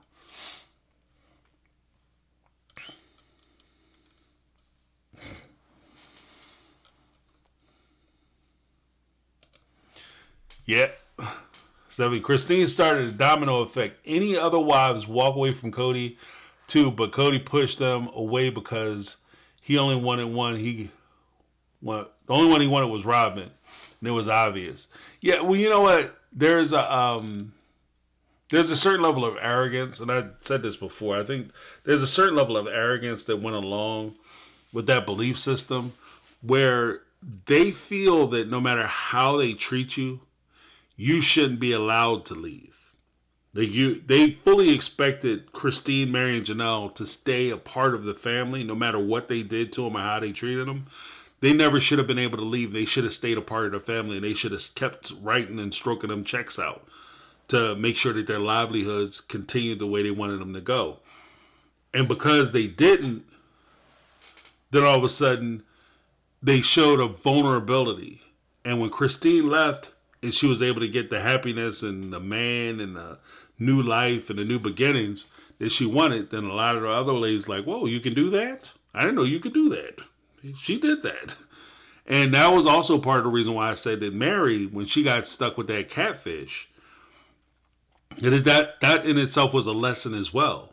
Because when Mary went off, tried to leave with the catfish, and it didn't work out, she had to beg her way back into the family. And then that gave Cody license to treat her any kind of way he wanted. Shun her, not go around there and see her, talk shit about her, and she have to just sit there and suck it up and take it. And there's nothing she could do. And that's how he got away from it.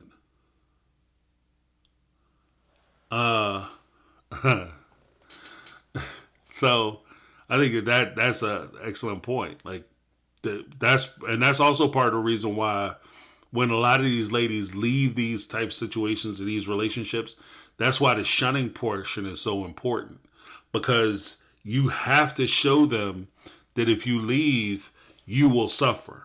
And it's not good for you. And if you leave, nobody's going to want you. And it's going to be hard. And it's going to be difficult. And it's going to crush you out. Part of the problem that I have with some of the folks now is the reality that a lot of them aren't really pushing back on polygamy. Like Christine says, she doesn't really have a problem with polygamy. And it's just not for her. And it's something that she doesn't want to do. But she still supports it. Janelle says she wants to get back in a polygamous marriage. Mary said that she doesn't want to do polygamy anymore, but she doesn't talk bad about polygamy either. Like we have to recognize the fact that even though they were part of the system and they were victims of the system, you have to call it for what it is. And when we talk about it, we always have to keep in mind that the Sister Wives as a TV program is outside the norm. For most people, not even polygamists, most people don't live like they live. Like, if you get married, you typically, even in a monogamous relationship, the husband and the wife don't have separate houses that they own that are about the same size. And if one day they decide they don't want to be with each other anymore, they can just go back to their own houses. You know what I mean? So that's always the issue. Lauren Hahn. James, can I get your opinion? How about the justification that Cody and other polygamous men say that if there's a choice, then it can't be an equality? Just because you choose something doesn't automatically make it. I know what you're talking about. Actually, I think I touched it on my last video before last. But to your point, that what Cody had said was, do I have that? I might even have it still. I think I might have it. Because Cody had made that point where he was sitting around talking about, oh, if you are, what did he say? I used to think that it was unfair. The relationships were unfair for polygamy. But I realized, let me call it down. Let me see. No, it's not there.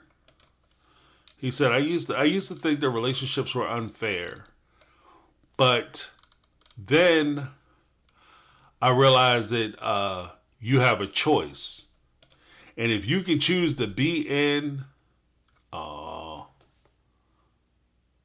shit, I don't have it anymore. He said, I realized if you could choose to be in a relationship or you could choose to leave, and you have that discretion, then it's completely fair. That's bullshit. That's bullshit. Because half the time, you don't have a choice. And like I said, there's a huge difference between. I don't have it. I don't think I have it. I'll probably find it when I did that before. Can't find my pimp named Slickback. And as soon as I left, I found it right away. Yeah, I can't find it. But to that point, okay. To that point, when they say they choose to be in this relationship, again, in Cody's instance, and Mary Janelle, Christine, and even Robyn, most people aren't in the position they're in. And when these women are choosing to leave these relationships, they are making more of a sacrifice. Like, I'm not saying that Janelle, Christine, and Robyn, or Mary, Christine, and Janelle didn't make sacrifices in leaving.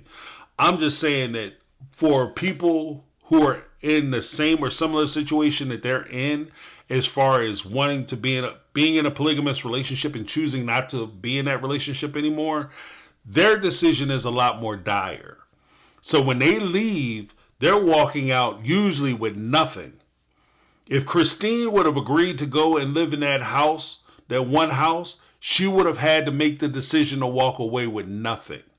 When Janelle leaves Cody, even though she doesn't have anything in her name, all to herself, by herself, Janelle also had the opportunity of being on TV and tied into the multi-level marketing business.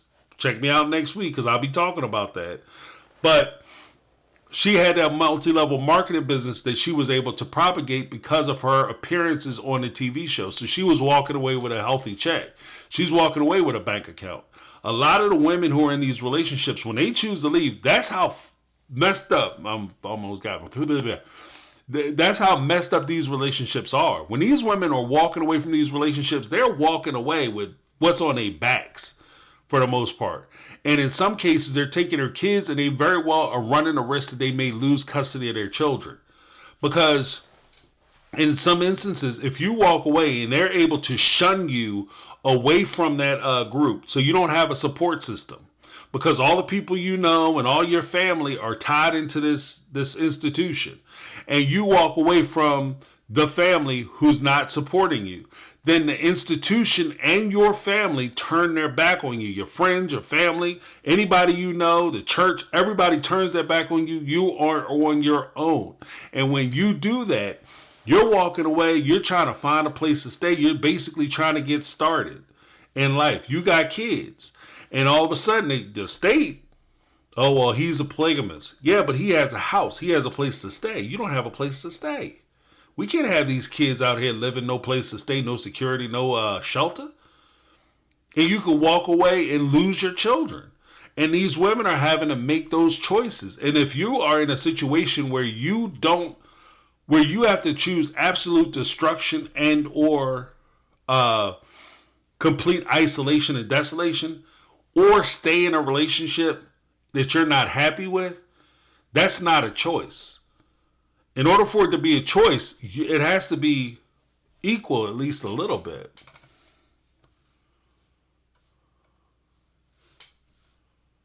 Oh, wow. Tokyo goodbye. You pet the cat. They used to call that getting a pack of cigarettes back in the day. Oh, what happened to your daddy? He went to go get some cigarettes and bread. 13 years later.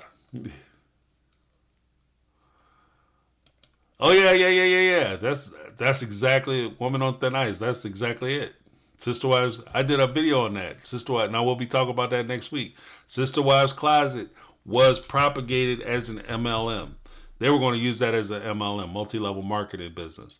And I got the receipts. I'm bringing the receipts next week. Check it out.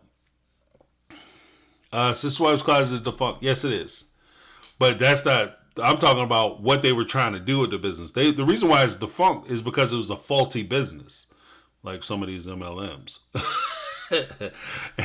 It's a bullshit business. The business itself, and well, just to give a little taste, multi-level marketing businesses, for the most part, the business isn't the product that they sell. That's not the business. The business is the marketing. You're the business. The IBOs, the independent business owners, are the business. That's where the money comes from. If you get involved with any business, whether it's Sister Wives Closet, Amway, Quick Star, LuLaRoe, Zima, or any of those things, you get involved with them. Anytime you go to a business meeting, the first thing they should the thing they would never say is, hey, do you have 10 friends? Could you imagine going to a job interview and be like, Hey, yeah, I'm interested in working here at this drug company, this pharmaceutical company, or whatever. I went to school for accounting. Oh, that's incredible. I'm looking at your resume. I see you have all kinds of experience. You have education. Whoa, look at this. Wow, really impressive schools. Okay. Do you have 10 friends? Shit, can you imagine that shit? Oh, excuse me? Yeah. Would you? We sell widgets. In order for you to work here, you have to buy 10 widgets a month. What? Shit. Oh man. What's this?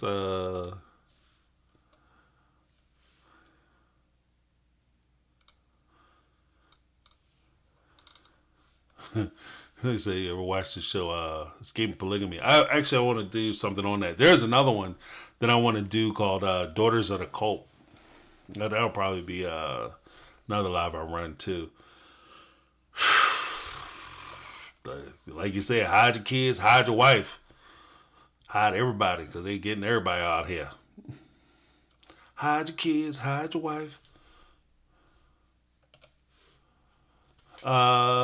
Raspberry beret. When we look at typical MLMs, they have a product that can reach broad audiences. The My Sister Wife's Closet product are so narrowly focused, it's not marketable to a broad audience. That's part of the reason why it failed. and to be honest with you, there's we'll get into it next week because I got a whole bunch of stuff that I wanted to talk about with that. But yeah, we're gonna drill down into it. Did anyone buy Sister Wife's Closet in the old days when you wanted to support the family? I tried years ago, but genuinely couldn't even bring myself to pay for one of the cheap Audrey Bell sock warmers.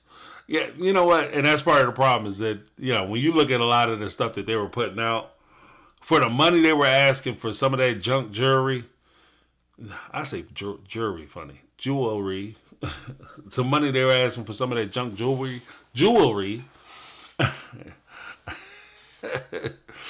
Trying to cut accents. But, or picking up accents, I should say. I just recently started saying jewelry wrong. So silly. When you look at what they're asking for, a lot of the pricing, as far as that stuff they were selling, it didn't make sense. Like, cause why would I pay extra money for Sister Wife Closet stuff when I can get actual gold? For some of the stuff that they were talking about, like them cheap pendants and stuff, you could actually get some gold and probably pay less.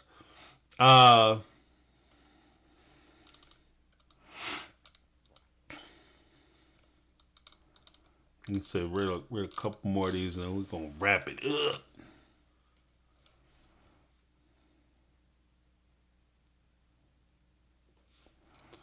What's this? Yeah, boy. It's insane that anyone who spent the majority of their time not dedicating time to MS, My Sister Wife's Closet, is considered an enemy of people, regardless of financial, personal, familial contributions. Yeah, right?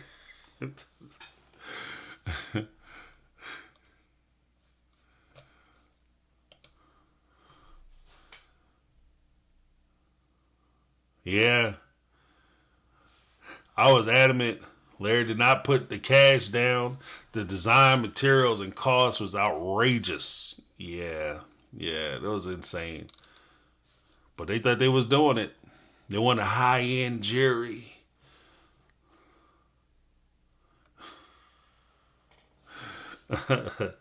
Lauren, I wanted to show token support for My Sister Wife's Closet, but even my stupid spending could not manage that back in the day. They should have made t-shirts. Yeah. I mean, they probably would have killed it in t-shirt business. Rochelle J. was this, I love the look on Simon's face every time one of the OGs called it a hobby business. Yeah, right? Because that's what it was. It was really a hobby business. It was like something to do. And there's a point that another a little tidbit. And I'll close on this. One of the things with the Sister Wife's Closet there was a point where they went to I think it wasn't Salt Lake City. I think maybe it was Salt Lake City, where they did the convention, and they were supposed to be trying to sell some of the jewelry, and even Janelle was like, we have to sell all of it in order for it to be worthwhile, to justify spending our time out there. And then when they didn't do it, they was like, it's a hobby business. I can't do this anymore. I can't waste my time. But what about your stuff? You was gonna make things for overweight people. Yeah, like Janelle should have just jumped up and I don't know.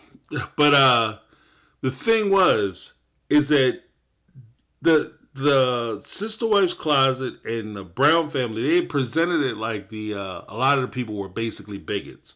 Like, oh, they don't like us because we're part of this religion, and they don't like our sect, and they're just being prejudiced against us because they're terrible people, etc., etc., etc. There's a reason why St. George, Salt Lake, okay. The reason why, and I didn't really pick up on it at the time because I'm just not in that community. But the reason why so many people were against them being out there, and they're against it, is not just because, oh, you guys are sexual deviants and we just want to control you. The reason why there was such adamant disdain for the sister wives and the polygamists to be out there is because they see that as a threat, because of like a lot of the stuff that they talk about in Daughters of the Cult, because they like between Utah, Texas, in different places where they had the polygamy cults coming up, and they would get violent and they would try to overtake each other because I got a polygamous cult. My cult is smaller than your cult. If I can get your cult, I can knock you off. I can take ownership of your people, and basically it's almost like gang war. So yeah, they weren't excited about them coming around because it's so volatile. And it makes sense because, like I said, you have people who basically think they're gods on earth walking around, and all these people should be worshiping them and adhering to them. So, what's a sin to a god? Like, I mean, at the end of the day, I can do whatever I want. If I'm God in the form of man, I can do whatever I want. So, with that being said, it creates issues and problems. So that's what they're kind of against. And even the idea of like, well, we're different because we're on a TV show. You're different because you're on a TV show, and you're actually more damaging because you normalize this bad behavior, which could cause problems and lead to issues for a lot of people who don't want anything to do with it, but are victims of the fallout of violence that your sex have caused in the past. And that's what they were mad about.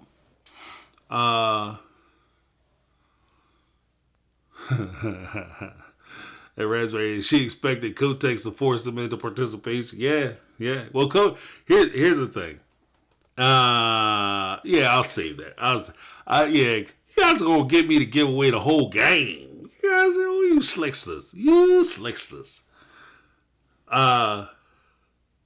What's this? Michelle Vittorio. The gym would have done better. Yeah, during COVID. They could have made it work. Yeah, they could have made it work. They could have made the gym work. It would have required a little more, maybe a little more elbow grease. But they definitely would have made more money than they did with Sister Wife's Closet. Holla at your boy. They'd have made way more money because at least with the gym, you would have like a business transaction. See, the difference is that a lot of times with the big failing of MLMs, and I'm going to let you guys go after this, but the big failing of MLMs is the fact that you don't really have a product. You're not pushing a product or the business measure. So your business is essentially trying to create that pyramid, and they don't care about the product. Whereas with the gym, you have an established business, a service business that you can build upon and that you can call resources to. So you can say, well, how can I grow my business, this gym business, and provide value? It provides value to the user as opposed to you looking for a bunch of people to join your business. Frumpy t-shirts for life. Yeah, that was a big thing. She wanted to have her own business because she did make a mention. When I think it was episode 2, where she said, "I just want to show, like, create some kind of business and show that I have value for the family." What her business would have done was that was going to be her business. Sister Wife's Closet was going to be her business because that's how she had staged it.